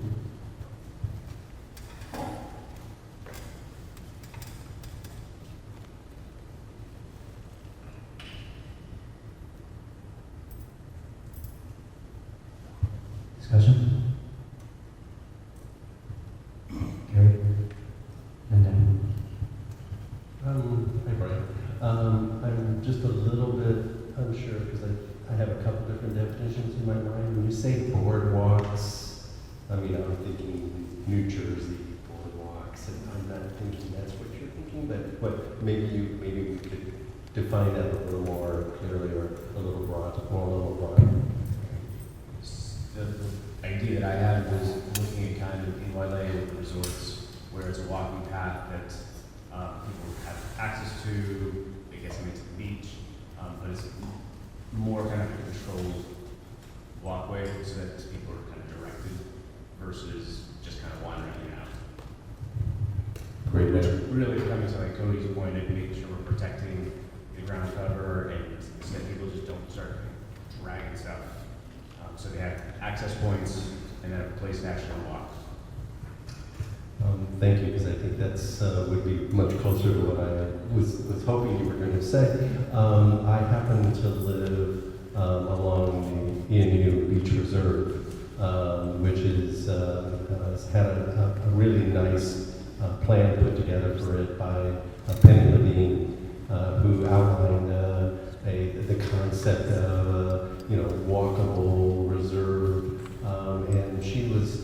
One of the points that she made in there, which I think maybe we can embody in here if you're willing to accept a friendly amendment, would be that the walkways would have some of the constraints that Cody talks about without defining, a boardwalk or a concrete pathway, or because sometimes it's better if it's a more natural walkway and we don't put down more concrete. So I think if we say, a natural walkway that's well delineated or something along that way, that I think we would be aligned, at least in the Union Beach Reserve area. We've already worked to accomplish that, exactly. So to clarify, I was not suggesting concrete. It would be much more of kind of a little wood boardwalk or materials, more of a natural type of thing. The idea was not to put down more hardscape. So maybe a public natural walkway delineating, carefully delineated, gives a lot of freedom to it being, cobblestones, sandy beach area, but properly protected, because the dunes in particular are very important to keep that kind of stuff off of that and behind it in an environmentally sensitive way. So I think my friendly amendment would be that public walkway, without defining that in terms of a boardwalk or concrete or anything that's formulated with natural local materials would I think might work, at least in my mind. we do have 2.3.3 which specifies greenways for the shoreline. So I think it's a version of a greenway, yeah. 2.3.3 is more about the direction, but that is really the shoreline. The shoreline is entirely in this direction. 2.3.3 says, protect public access to and preserve and restore the ecological function of wetlands, shorelines, beaches, and dunes by preserving waterfront land within this Alexa as undeveloped base greenways, stormwater management facilities, active restoration areas, or parks wherever possible.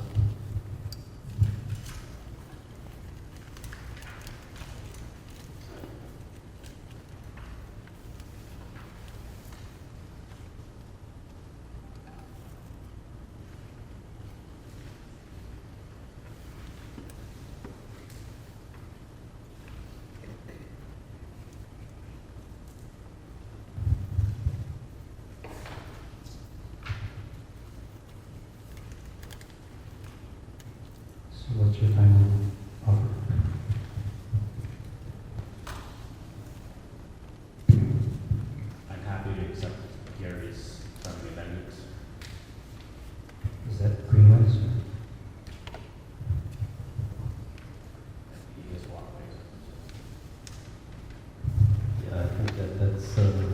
that's embodied here, although I do kind of think that 3.30, which you read, seems to encompass this pretty well as well. But I'll defer to Brian on that, it's his amendment.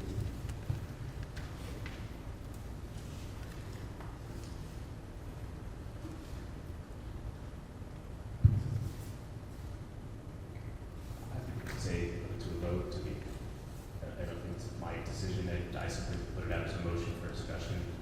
So rather this body make a decision versus be decided. So the final version is walkways. Cody? I think what Gary was kind of trying to get to was like designated walkways, right? Designated walkways. Maybe we can amend it to that.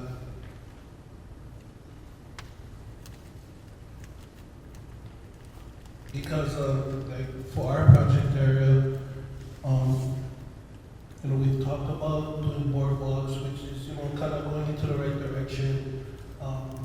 It'll help to preserve a lot of the plants that are growing underneath, but at the same time, like Gary was talking about, you know, we talked about like what kind of impacts would that have.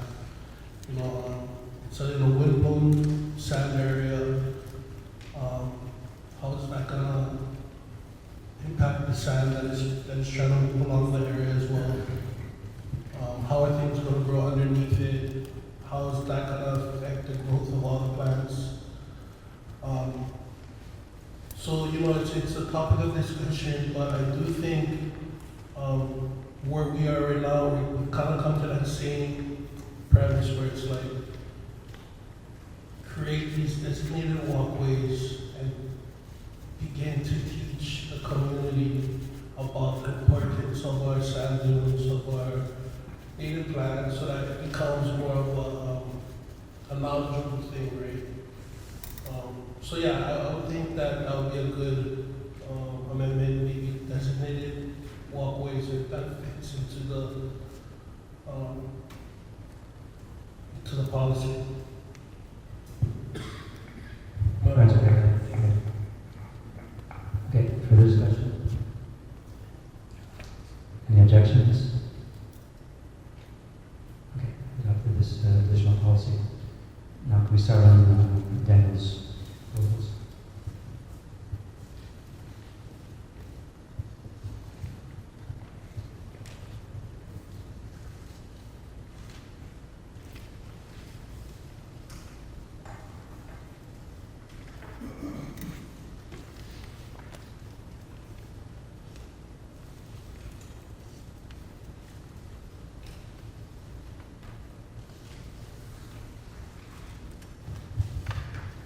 This one? This doesn't matter. We're going to look at both anyways, so we can start with this one. Okay.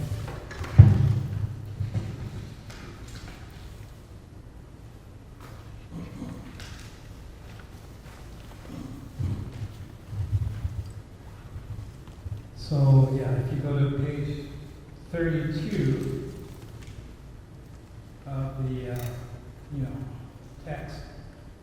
So, my motion is simply to amend walking to running. You see it's highlighted in blue. You're upping the game. I'm sorry? You're upping the game. Walking, and instead of walking to running, it's walker to jogger. Because I think that would fit better in the way the sentence is constructed. I was actually the one that originally suggested this language. So if we change it from walker to runner, we'll read, with this plan, the community intends to change. I'm trying to read. Okay, there we go. Yeah, with this plan, the community intends to change that paradigm, focusing on creating a transportation network that is safe, comfortable, and accessible for all, from Keiki to Kupuna, walkers with an S, I guess, walkers to joggers, wheelchairs to bicycles, and cars to public transit. That's my little motion. Second by Brian. Discussion?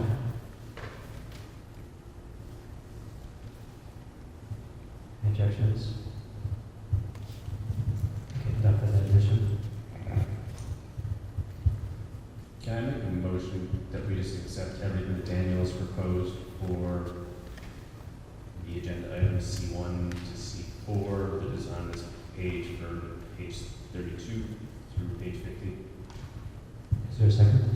Second by Jennifer. Discussion?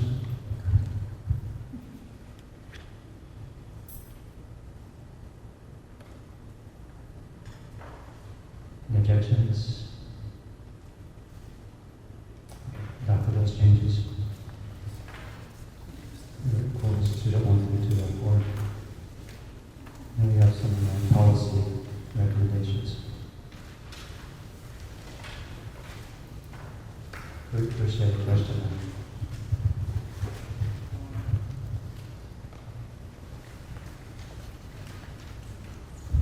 Yeah, so the question, as you can see, had to do with the policy by Cpac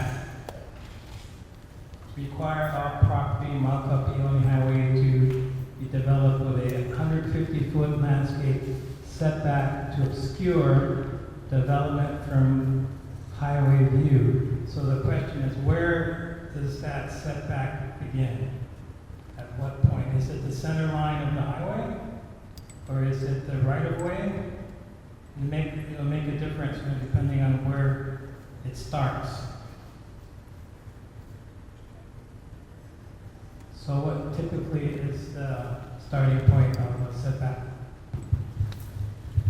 Generally, setbacks are determined at the outer extent of the property boundary. So if we're talking about a house, it would be the setback from the property line into the property. Here, normally would be the edge of the right-of-way into the property, 150 feet.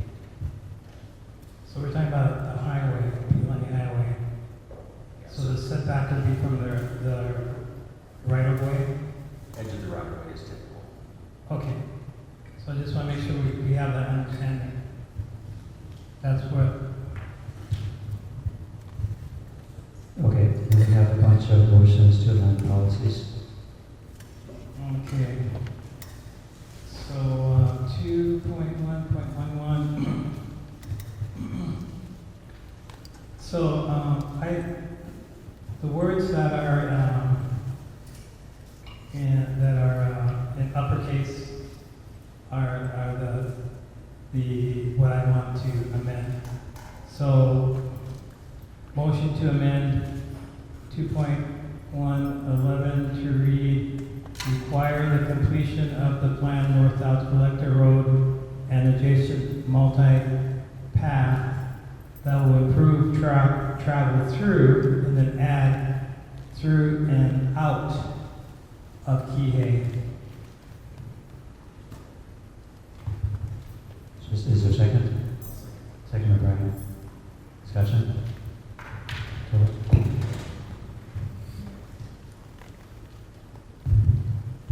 Just a clarifying question. Does the north-south collector take you out? Because I thought it ended and you're still in North Kihei at the end of the north-south collector. That's a good point. But you would hope the north-south collector road would take you out of Kihei. Kihei being defined as sub-areas, right? North Kihei and South Kihei. So if you look at the southern area, it's proposed to go to, well, it does go to Keonikai. And from Keonikai, you can't get to Kilohana. So you can't get out of Kihei on the north, on that road. You can't get out. But going north, it just gets you to Kahonahulu. Then you can get on where Vernon is, this street, and then you end up at Uwapo, right? And then you're almost out. But not quite. But we're talking about we're talking about being able to get out of Kihei. That's what Randy was talking about. We're talking about emergency, for example, egress and ingress. So I think, I don't know if this is a horse we want to beat some more, but we really do need to be able to get out of Kihei. And the north-south collector road right now, is our best bet, because it's constructed, parts of it, and there are parts under construction now. So we really need to use that road to get out as an exit. So that's what I'm putting in, just for that point. And it already does say emergency egress and egress. Any further discussion? Could I make a Right. friendly amendment that we accept items 2, 3, 4, 5, and 6 as part of the motion?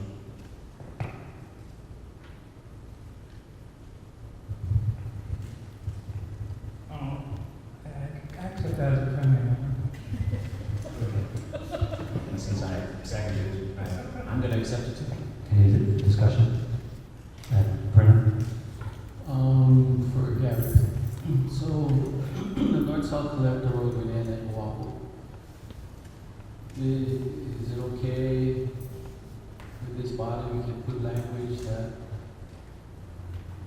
that Kennelly Road is going to continue through behind ABC store and connect with Keeley upon, turning left and then turning right off where Monsanto traffic light is at. I know they working on some ideas, because if we all don't pile up at Oahu Road of Kennelly, we gotta turn right on South Key Road by Key Canoe Club, which is backed up already. And then we gotta we gotta turn left, and then we gotta make a right, head up to the traffic light up on Pilani. So that section is going back up. So I'm wondering if we can put language, like a forced language that we're gonna go straight. We're not gonna make one right, we're not gonna make one left. We went straight. Because we're gonna get stuck over there. Isn't that included in the action you guys proposed? Which the action is where that would have more impact anyway.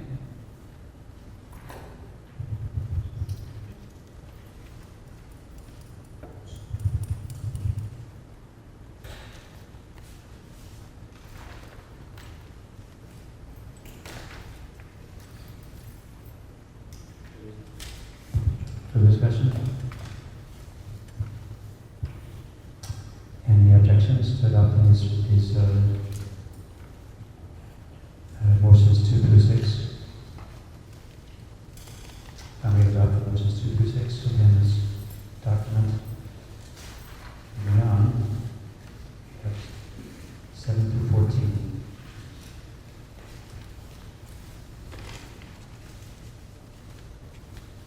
Oh, actually, there's a question on 7. 7 is a question.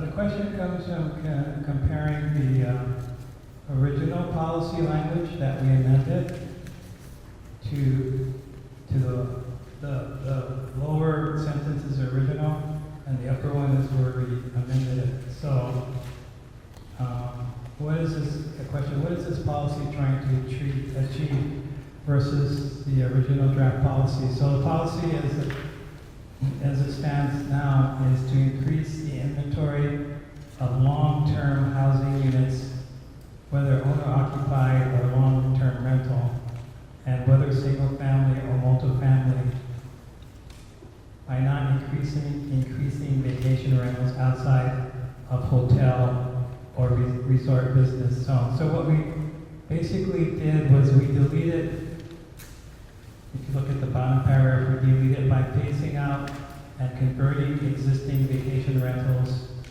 to long-term occupancy.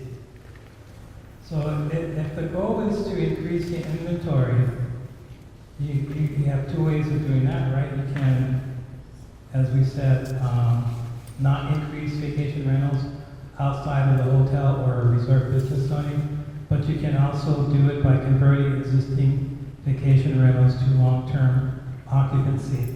Now, this was the planning department's recommendation. They recommended that, and I just wanted to hear why they recommended the converting existing vacation rentals to long-term, because I don't think we asked you that question when we were deliberating. The original policy language was recommended because there's the vacation rentals in apartment zoning.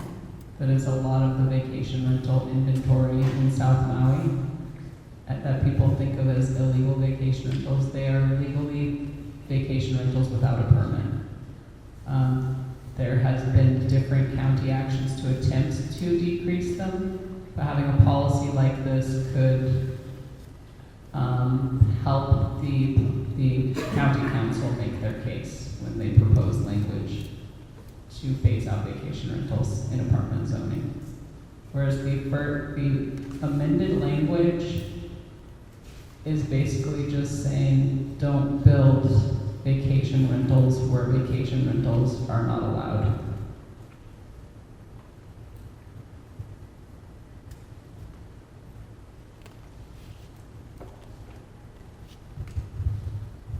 So I'm thinking we should maybe leave the phasing out and converting existing vacation rentals to long-term occupancy in, put that back in, so that you have more options.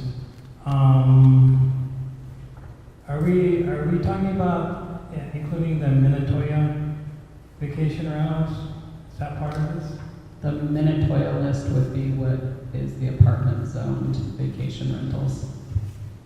We like to say apartment zoned now instead of the Minatoya list. Apartment zone. Yeah. So I'm going to make a motion to put that language back in for discussion purpose and hear what everybody has to say about it.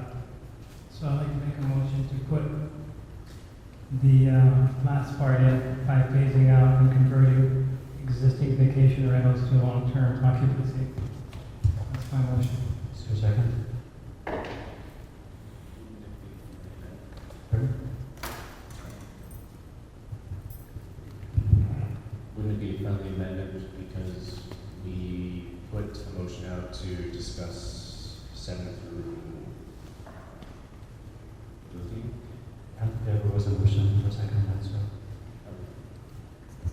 No. Sorry, you said this question. Never mind. Getting ahead of myself. So is there a second on Daniel's motion? Second by Brian. Discussion? I actually don't remember why we made that change.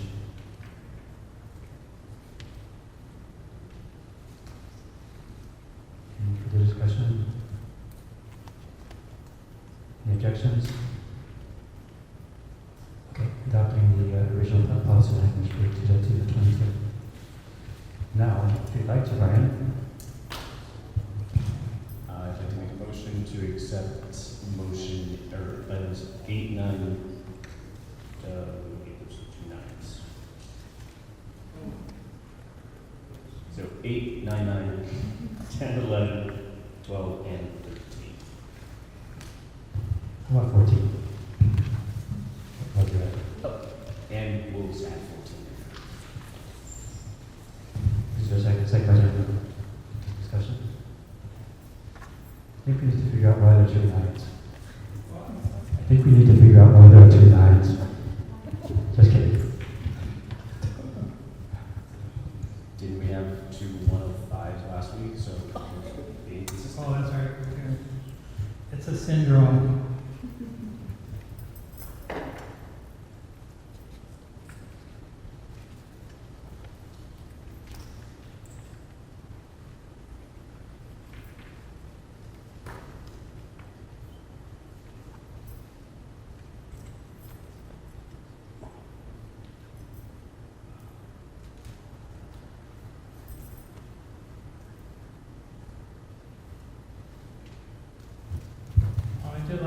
I'd like to make one change to motion 13, motion to amend 2.3.13, where it reads, require new buildings that serve as emergency shelters to be built to hurricane and fire resistant standards and support existing buildings. Well, I think the more correct term would be more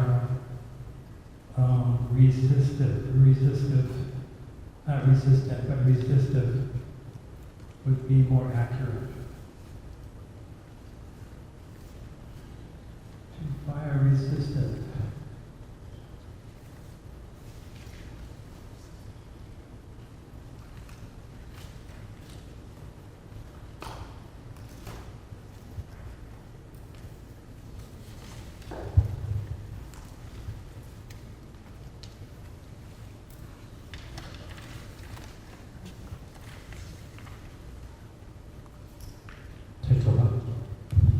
Daniel, can I just ask you a question about 9? Sorry, 9.2. The modifying shoreline setbacks. Oh, yeah.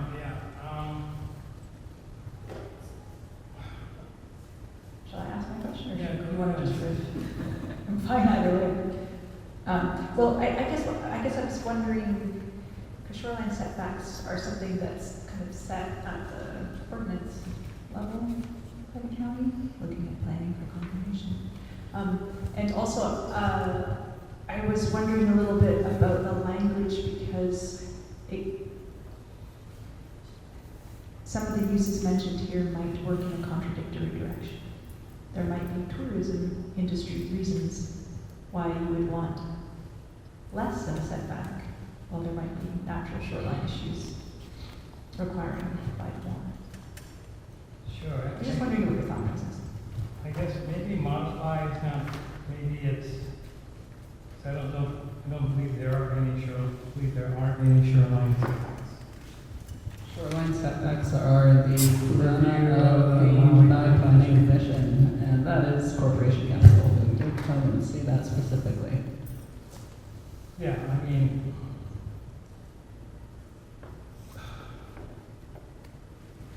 could not we include language in the community plan related to that? I mean, the Maui Planning Commission is going to review this next.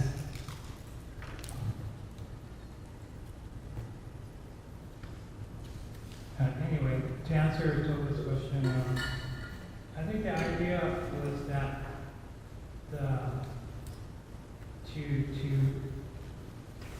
to protect the uses of the shoreline. Sometimes it goes protect the natural processes or protect the ecology or the habitat. Here it's more focused to address protecting the uses or users, which include tourists or people who use it for recreational purposes, fishermen, cultural users. So the focus was a setback, a shoreline setback could be used to protect those who use the shoreline. How about instead of modify shoreline setbacks, which would be my planning commission, say something like encourage shoreline setbacks that protect the natural shoreline and its uses, its beneficial uses, including enjoyment for it. I think that works for me. I was trying to think of, I don't think modify works, it's not our purview, but I think encourage, yeah, I think it's better. So if you could modify the language. You're encouraging the modified language? Yeah, encouraging the modified language.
objections to motions 8 through 14 with the changes just made to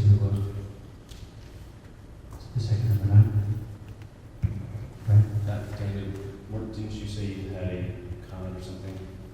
Before Toba just asked about 9.2. What? Daniel wanted to change fire resistant to fire resistive, which it's right there. Resistant and versus resistive. I looked at the two words, and I think it's resistive. They're both okay. Yeah. They're synonyms. They're very close, but they're slightly different. One's a noun and one's an adjective. I'll accept that friendly. Okay. Okay, any objections? Okay, we adopted 8 through 14 as well. Okay, are there any other changes to existing policies or additions to existing policies that any Cpac members would like to propose? Brian? I'd like to make a motion for 2.3.10 after flooding to add wind.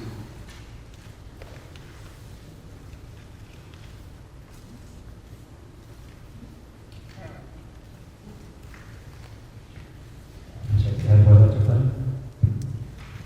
To add what after flooding? Wind.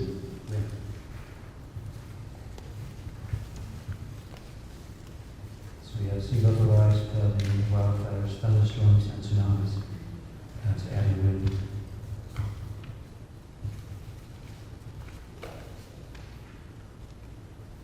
Is there a second? Actually, before we do a second, I just have one other quick one. So we just one motion. 2.3.12, I would like to remove encourage and have it be required.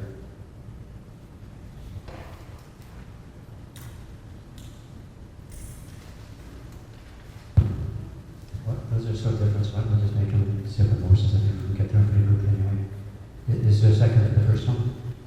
Second by Jennifer? Or by Cody? Yes, Jennifer? Jennifer got it? Give it to Toby, he hasn't done one in a while. Okay, who's got the ball? Jennifer's got it. Okay. So, does everyone see the change there to 2.3.10? After flooding? Okay, she put after wildfires instead. Okay. Is that okay?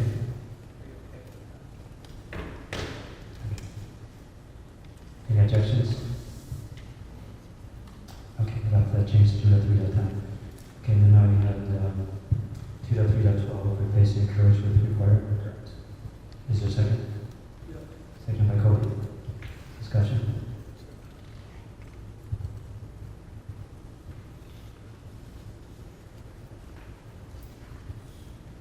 Any objections? Okay, adopted the change on 2.3.12. Any additional policies to carry? I'd like to make a motion to amend what looks to be 2.1.7, I'll call it heavy, because it doesn't have a specific number on it. This is the section that basically defines the 150-foot landscaped setback to obscure construction from the Pialani Highway. I'd like to add additional words in there that after the word setback that say containing a pedestrian and bikeway where possible. And this is based on the comments from today's public testimony. I think it would give us a nice way to be able to move students and pedestrians back and forth along the highway without asking them to actually walk on the highway, understanding that this is going to be a non-contiguous, an impossible dream, but I think it could be something that would be a nice goal to move toward. Can you just restate it so I can get it up there? So it's adding after the word setback, the words containing a pedestrian and bike pathway where possible.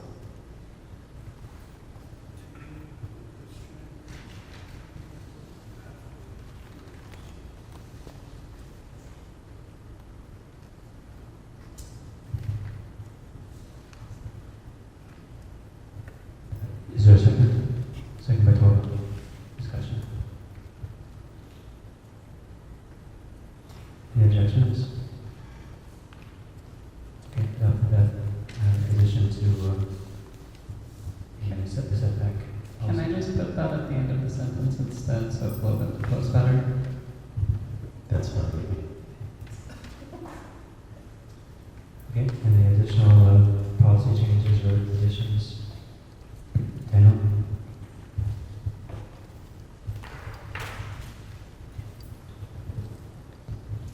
This would be under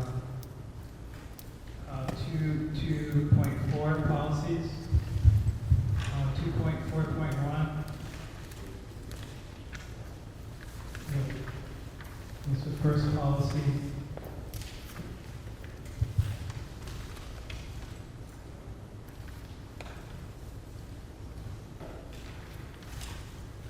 Yeah, right there, okay, that's perfect.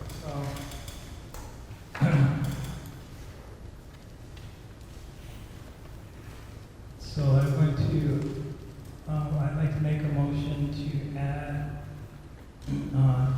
a new policy under 2.4.1, which would be a 2.4.1A for now.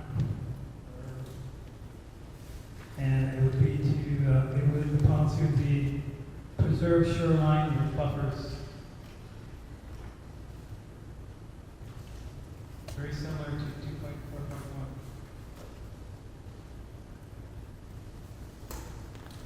That's it.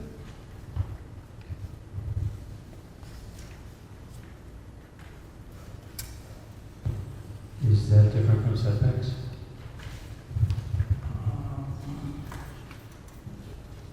Not really. I think a buffer is a setback. Yeah, I guess it could be a setback, or a setback could be a buffer.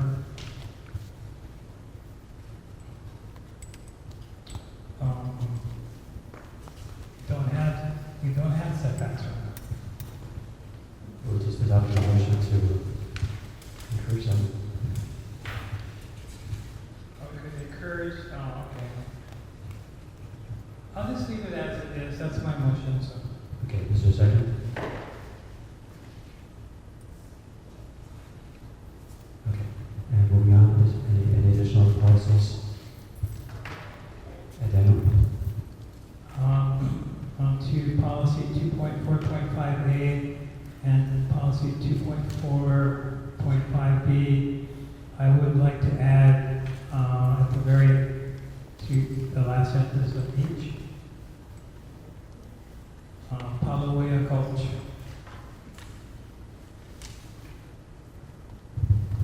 Is there a second? Second by Toro. Discussion?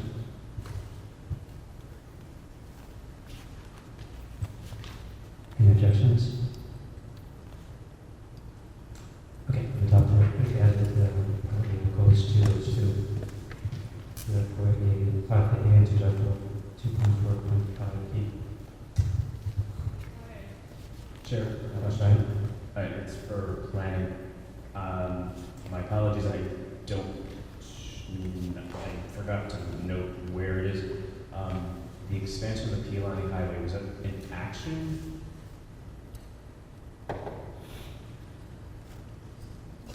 Sorry if I jumped spot, but I had it noted, but I don't remember where it is. I'm trying to flip through real quick and give me the answer real quick.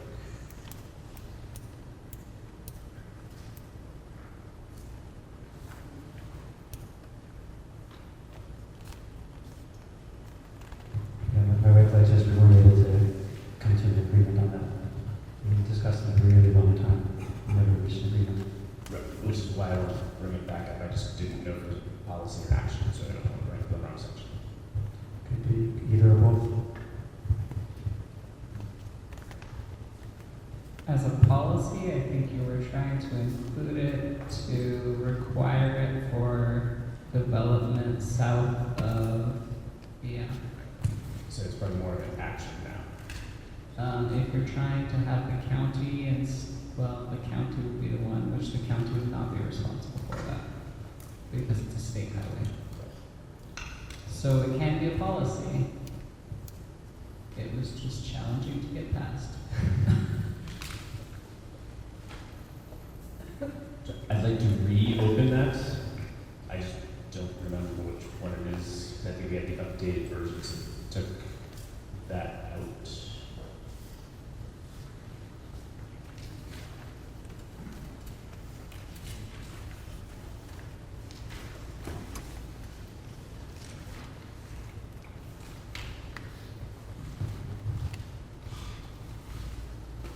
I think there was a long discussion on that because I was trying to create a trigger. But I think if at minimal, the original language should stand.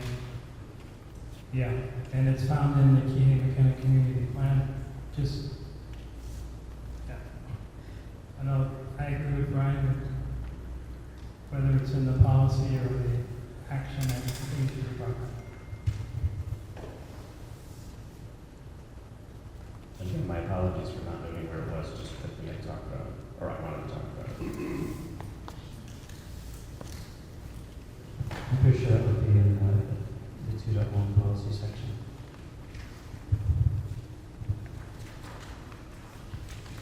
I can't tell you, it was like the April 4th or 5th meeting.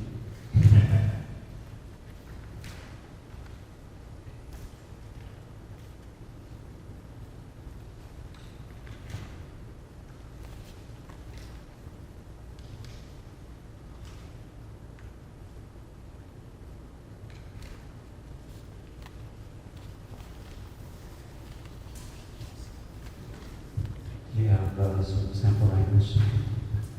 Pieces of starting point. Well, you guys move on. I will pull up the meeting minutes because that's where I saw it, and I can take it from there. I don't remember it, but I'm going to go to the meeting minutes and I will see if I can find it.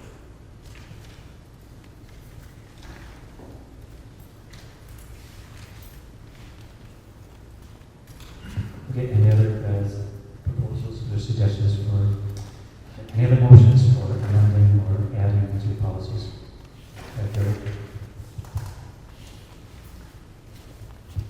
Don't think this is a number, so I'm going to make a motion to create an additional new policy, I believe. And I'll try to get this to Karen in bites. It's not too long though. It's to encourage the early design and acquisition of right-of-way for a South Maui bypass. And again, this was reflective of a presentation that was made earlier by the community.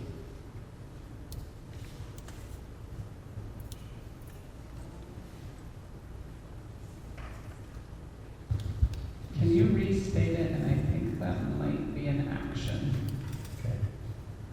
Encourage the early design and acquisition of right-of-way for a South Maui bypass. And I defer to you as to whether it's best fits an action or a policy.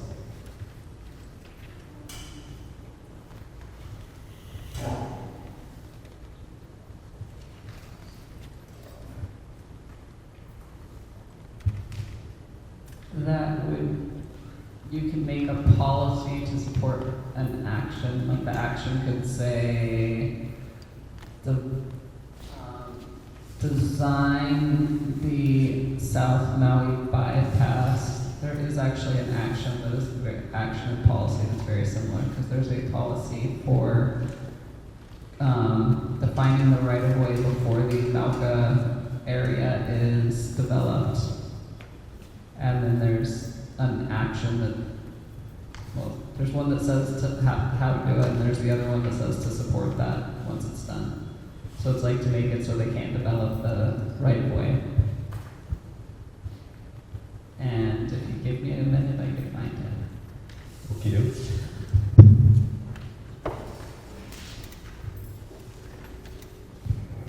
Jim, as Karen's looking for that, I can clarify it is, it's an action which would be 2.1.03C, which is not in our act is only the meeting minutes.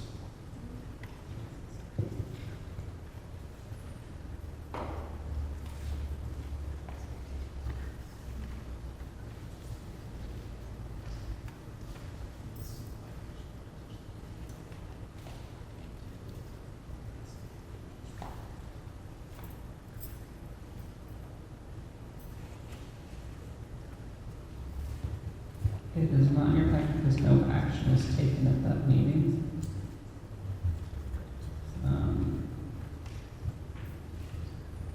So, require adequate interregional highway capacity, including the widening of the Ilani Highway to 4 lanes prior to or concurrent with the construction of major projects as determined by the Hawaii Department of Transportation, Department of Public Works. So that is actually not an action. It would be a policy if you were wishing to add it. Will you finish what we're doing? But yes. So let's finish up the, did we get a second on that? Here's motion. Second by Daniel. Is that the complete text, Gary, or is there more to come? No. That's it. That's the complete text. I'll keep it simple if I could. Okay. 2.1.10 require development projects Malco Ilani Highway to coordinate with the county and state on implementing a new multimodal transportation corridor spanning through South Maui to Central Maui, Malco Ilani Highway, as identified in action 1.3, but it's 4. It depends on what the number actually is. There's a little bit of, as we discussed earlier, there's a little bit of a difference between the north-south collector road, Ronca, and the bypass, which is what Randy was talking about earlier today.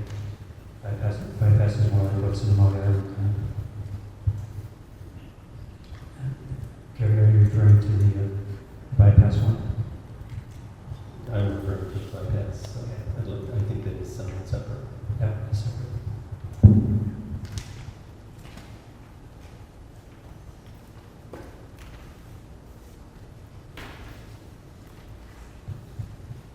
I'm sorry, was there a second for Gary's motion? Daniel, sorry, okay. A discussion? Any objections? Okay, I'll for that motion. And Brian, are you ready with the policy?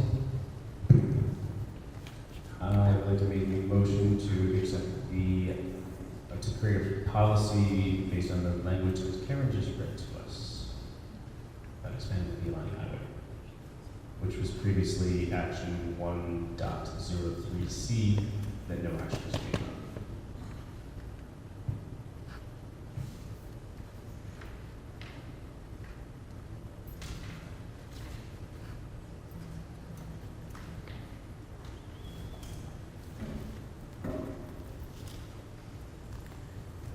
Is there a second? Tough call. I think I agree with Gary. Gary second. Discussion.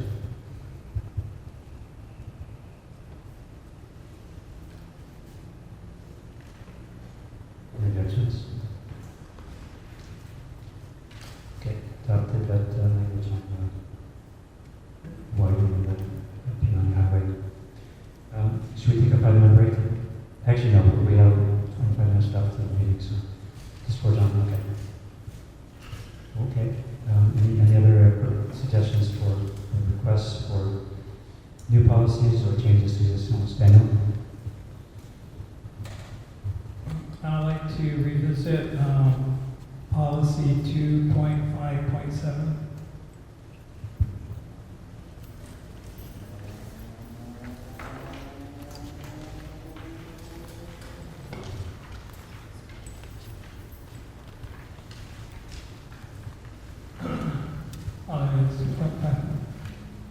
Okay, that's one. Healthy, mature trees, healthy native trees shall be preserved and incorporated into landscape plans of subdivision roads and any other construction, etc. So, important to preserve, protect mature trees, as well as native trees.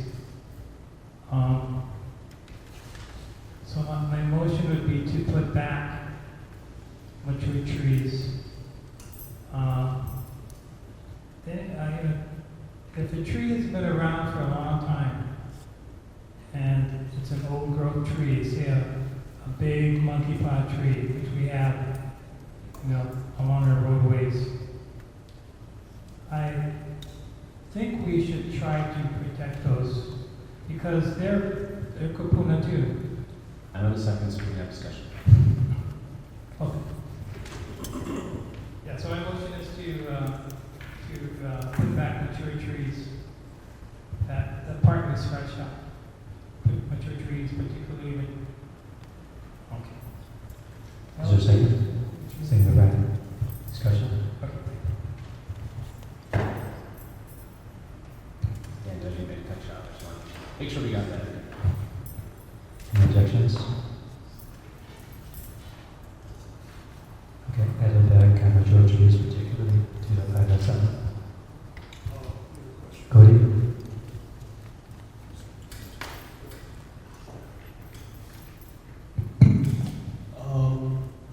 So you were saying like with monkey pod as well, right?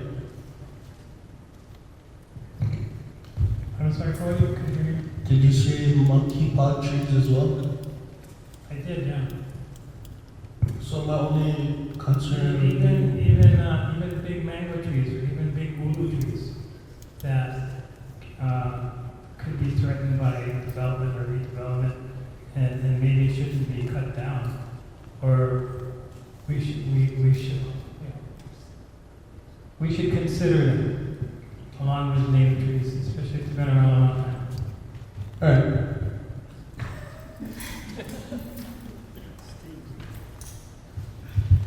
Good discussion. Any objections? Okay, added back mature trees, particularly. Actually, we already made it. I got that motion. Okay. Any further motions?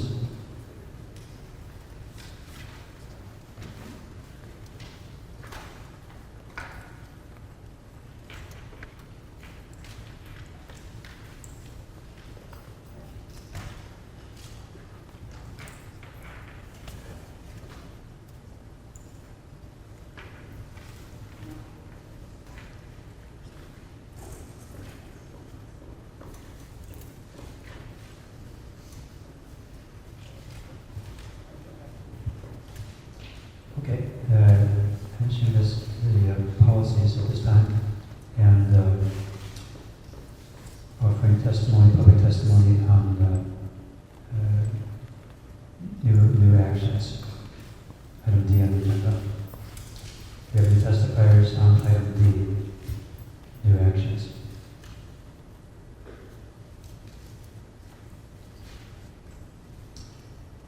Moving on to closing public testimony new actions. Okay, so we have requested language from the planning department.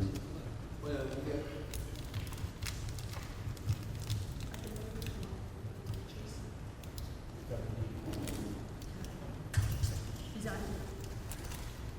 We're on D. Sorry, so we cannot, it's not a G's yet, right? Waiting for the action.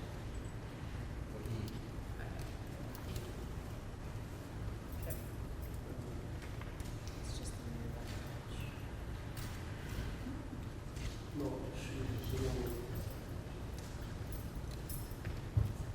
Okay, so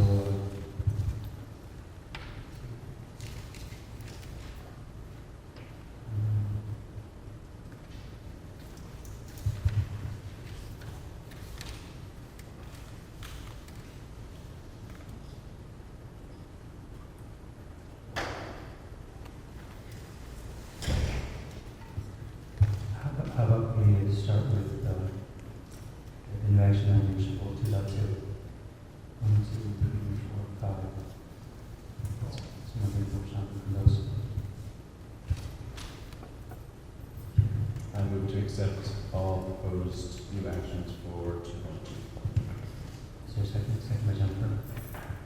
Discussion?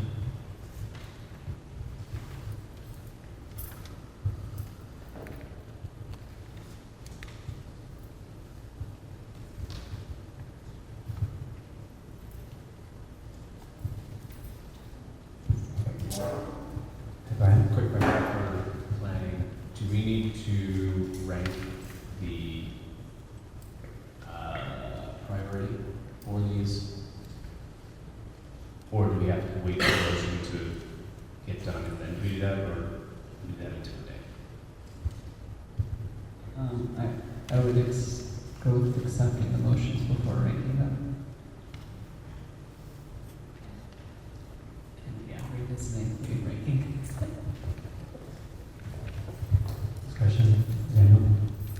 I'm sorry, I missed it. Is this recommendations from planning or is it from? The recommendations, it's language from planning that we requested.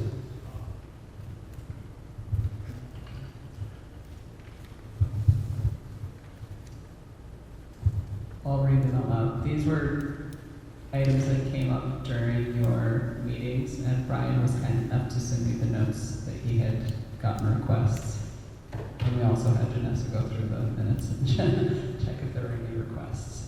Develop eligibility standards or incentives to prioritize long-term Maui residents for affordable and workforce housing units. Examples include San Francisco housing lottery preferences, Summit County, Colorado workforce housing policies, and Housing Works Initiative and other affordable housing residency preference programs.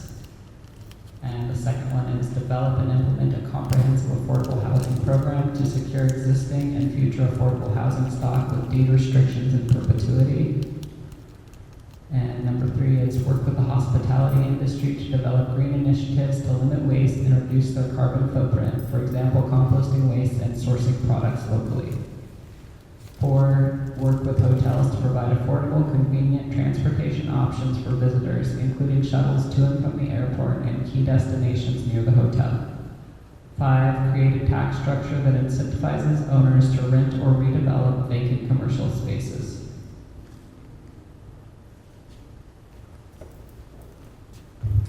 Discussion?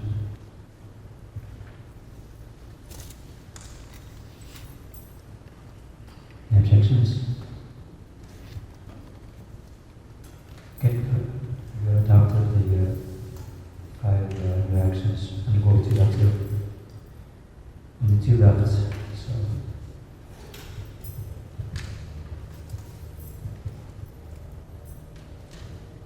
I move to accept the motions that are, or sorry, actions that are proposed for both 2.4 and 2.5. Is there a second? Second by Jennifer. Discussion? Shall I read them out loud? Please. Okay. Acquire TMK 3-8-0077-009, known as the Weinberg property, to preserve as open space for flood mitigation. And goal 2.5, adopt reporting procedures that make it easy for the public to track the implementation of planned developments as well as settlement agreements between interveners and developers. Okay. Karen, that TMK, that's the smaller one, yeah? Or is that the whole, now that there's, the property is split by agriculture? This should be the bigger one. You can find out real fast. I think one.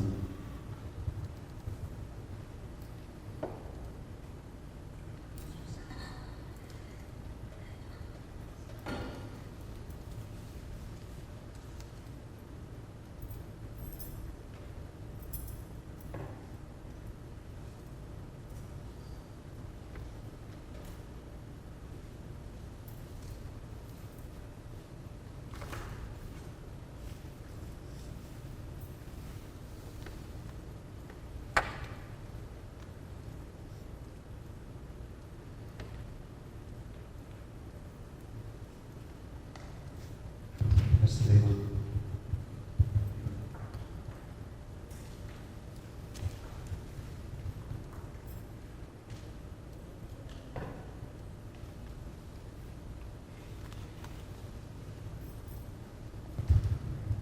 discussion?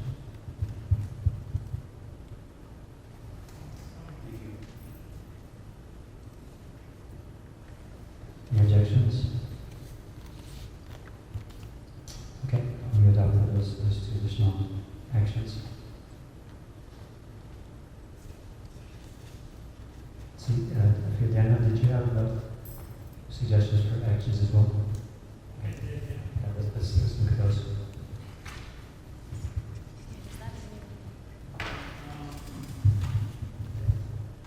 This would be under 2.2, sorry. This would be under 2.2, under Parks and Recreation. It's a new action.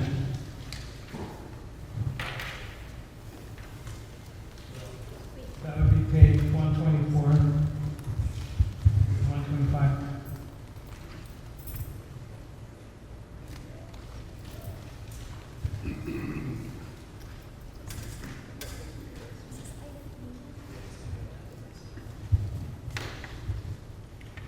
I'll just put it on the new action language instead of putting it under the other actions. Okay, that's because we fine. have to get public. That's fine.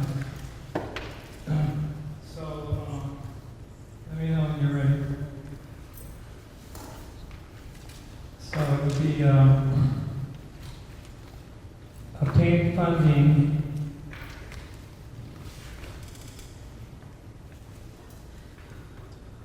identify the location for the construction of additional ball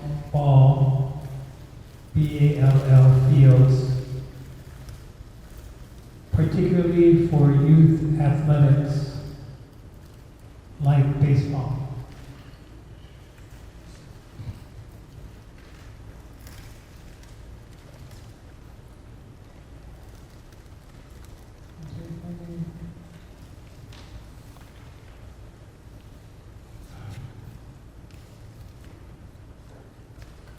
Funding, comma, identify, basically the funding is to construct the ball field or fields. And then find a location. So it gets funding and identify a location and build it. Okay, fund and identify location, yeah, find and identify location for the construction for additional ball fields, particularly for youth athletics such as baseball. So that's my motion. If there's a second, I'll explain my reason why. Thank you, Mike. Thank you, Robert.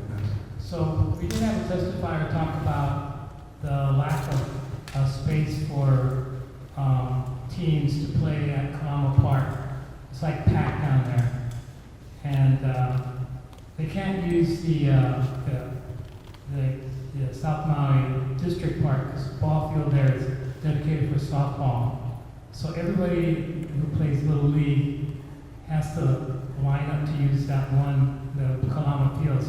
And it's very difficult. So I think we do need more ball fields like for youth athletics, like for baseball. I think there's a need in that. That's my motion for an action. Could I make a friendly amendment? Well, actually, let me read that. To remove ball and it just be athletic fields? Because you can have soccer, football, baseball. Pickleball you couldn't do. Granted, all of those actually just have Say athletic fields. Yeah. Probably that for country foundation athletic fields, but particularly for youth athletics such as baseball. Also. I'm good with that. I just think putting the ball just kind of limited for just let be any kind of athletics. Okay, I accept that. Second. I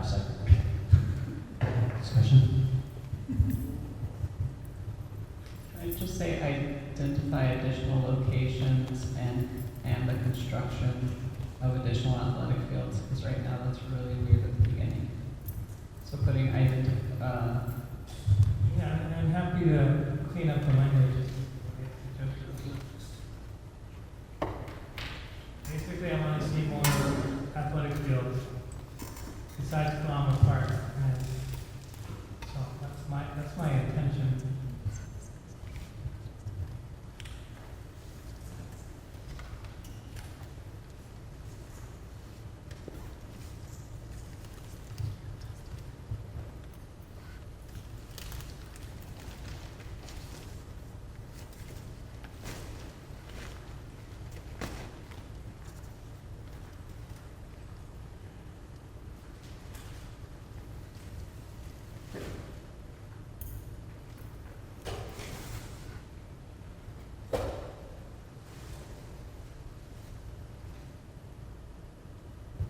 Okay, discussion? Right? Would we potentially want to put the location and then bracket S bracket?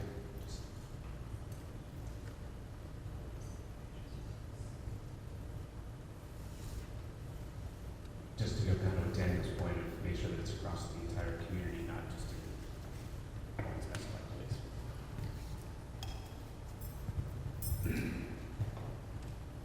Objections? Okay, now to this additional action. You have more, Daniel? I have one more. This is in the area of 3.09.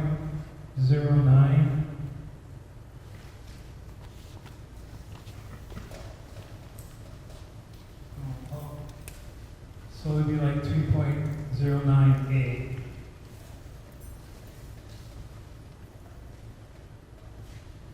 And okay, let me see if I get this straight.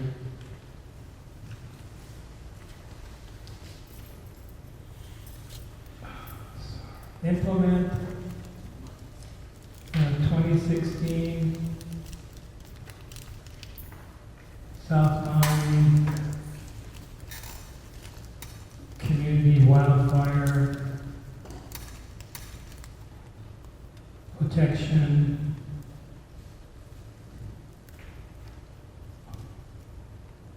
Action Plan.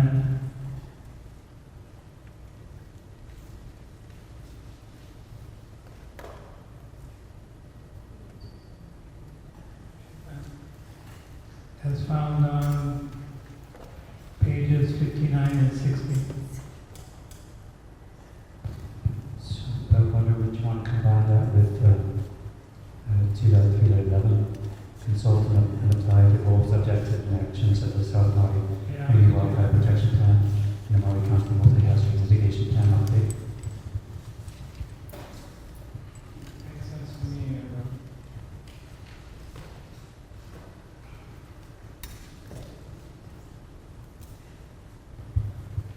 the policy is more for new developments coming in, which they would incorporate those, whereas this is directing the county to do it. Like, are there county actions? Sorry, I haven't read it recently. I don't remember what it says. The policy, the action plan has near-term and long-term recommendations for space. I'd like to see the county act on those by putting them in there as an action plan to get them to act on those actions. So I'll second it for discussion purposes, and then I'm not for friendly then. Okay. And then Gary, you had a comment? I'll follow this. Okay.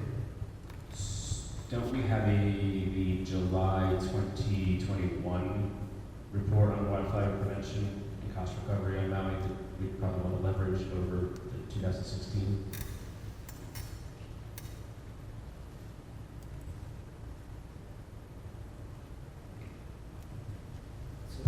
It's 2021, that's the Cost of Government Commission's report. But I don't think that it entirely replaces the Wildfire Protection Action Plan. Personally, I think we should, if we're going to mention any of those, we should mention all of them. I don't think any of them actually replace it as a superset of the others. But I think we should combine that with 2.3.11 because it's just making it hard for everyone to find these things we're referring to. Sure. What 11 is talking about development plan preparedness, at least from when I was reviewing the July 2021 report, there's not all sorts of we need to do. It's not really preparedness, it's here's what you need to do to course correct.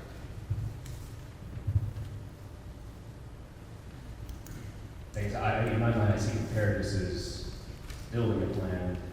They told us what we need to do. They just need to do it. So for me, I would keep those two separate. But if everybody else wants to combine them, as long as it's in the plan. I think I prefer to keep them separate too. That's my motion. Okay. We could at least have a marriage of the plan. So these people find them. Okay, Gary. I mean, yeah, you could put it as 3.11. I think we could do 3.9E for the July 21 report.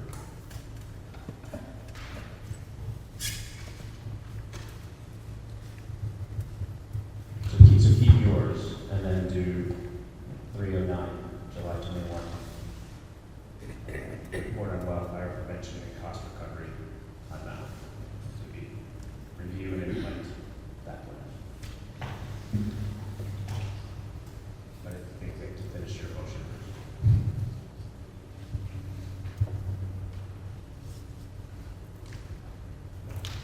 Okay, Gary. So I think this Daniel might actually simplify this a little bit. If we go as I read 3.09, if we simply add in to the update the additional clauses which says, implement, update and implement an action plan, and then the rest of 3.09, I think it covers pretty much what you're talking here. I don't know that we want, if we're going to ask them to update it, do we really want them implementing the 2016 plan, or do we really want them implementing the plan that they just updated? If you understand where I'm coming from.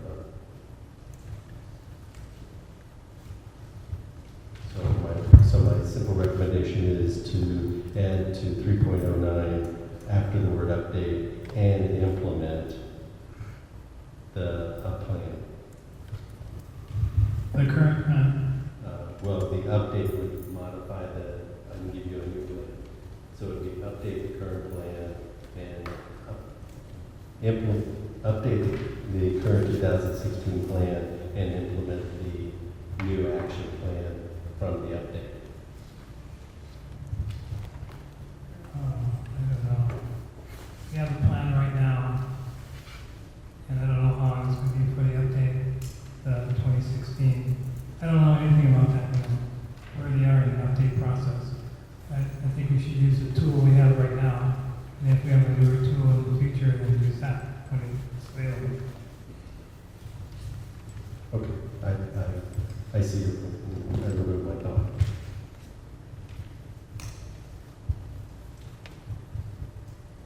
Discussion?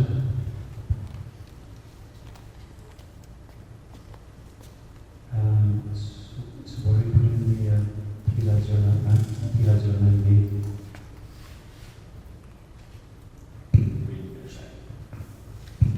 That's going to be a separate motion. Right, but what should be in it? I think we have to finish 309A first. Okay. Okay, and is this for the discussion on 3.09A? Any objections? Okay, I'll talk to that. Okay, now 3.09B. So I would make a motion to review and implement the July 2021 report on wildfire prevention and cost recovery on Maui report. Actually, we need to report the last one. I'm sorry. Review and implement the July 2021 report on wildfire prevention and cost recovery on Maui.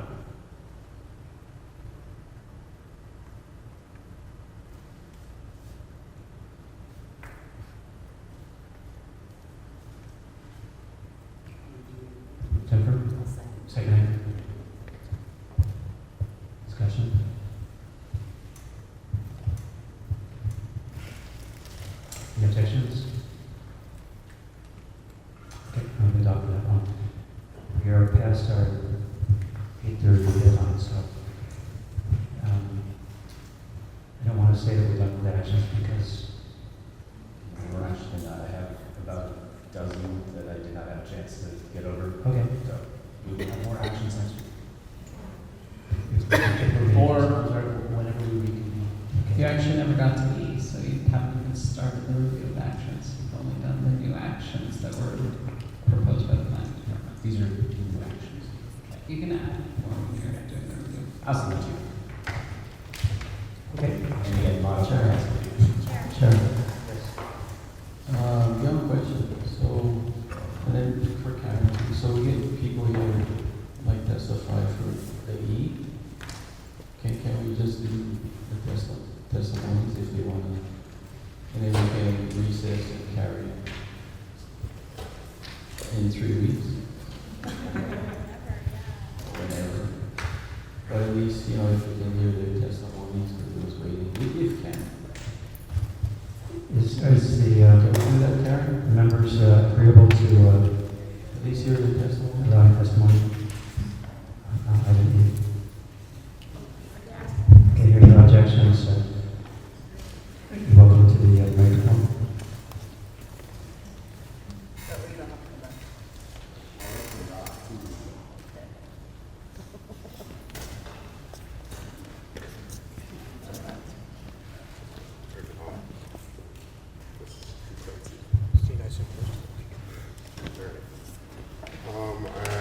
Yeah, on that CE, sorry, I wasn't clear earlier. I didn't know that the letters is the section or whatever versus the numbers to be able to give testimony. On that E section where it talks about saving or talk about native trees and older trees, is that where we're at? Sorry. No. Oh, that's a policy. Is that what we're talking about? Or is that what I'm allowed to give testimony about or no?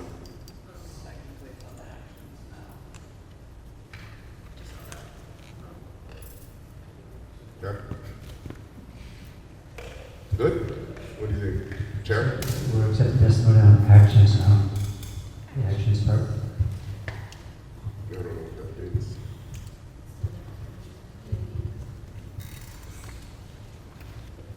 Right. Oh, so I can give it for this, yeah. Okay, perfect. So yeah, it's goal 2.5. It talks about it talks about trees, and I know that Daniel mentioned it earlier about the different types of trees. He mentioned monkey pods. So I wanted to talk about plants, but not talk about plants. What I've seen in that, thank you for reminding me, Maui Meadows area, Willy Willy is my favorite tree. Willy Willy in that, well, favorite lowland tree. Willy Willy in that area really behaves in the way that Willy Willy should behave, right? Kind of like me, that's why I like it shorter, wide, in different directions, but not impeded. Just like the development that happened there, the alien species that are there, the kiawe, the buffalo grass, the koahaole, they kind of give the Willy Willy space to grow. So their behaviors are natural. Where I'm at, in upper Honolulu, we see our trees, our Willy Willy growing very differently. They grow really straight and tall and high, even though we have wind. But what I've noticed over the years is it's the kiawe that is forcing the Willy Willy to grow a certain way. That is not the way that Willy Willy should grow. They're fighting for light. The canopy is covering, the kiawe canopy is covering the understory, and the understory that would be full of maybe pohina nehe, a bunch of other plants are no longer present. It's a lot of alien species there. So those behaviors really tell me that these alien species, while they did their job for, kiawe predates the Great Mahele by 5 years. For about 200 years, now is the time to remove them and thank the kiawe for their time, thank the buffalo grass for holding the soils in place, and now we have an opportunity just like what you guys are doing, to really let things flourish the natural native way, and to refer to monkey pods and kiawe. I've heard it said before, we must save these kiawe because they are kupuna. Well, there's somebody's kupuna that are in this space, but I really think how they affect the native biota is in a negative way. Sure, we like to go to the beach and we like to enjoy, especially down Kamone 3. I like to enjoy the shade of the kiawe, but I would really prefer to enjoy the shade of a koi'a there in exchange for that tree. And that's all I really wanted to mention. We're at a place, I think the Hawaiiana for this time, especially with other plants like Kapolopalo Kanaloa, to bring back our native species and don't waste our time protecting things that are running rampant throughout our communities. And that's it. Thank you. Thank you. Any clarifying questions for Possessed Park? Thank you. Okay, so with that, we are closing our Cpac meeting.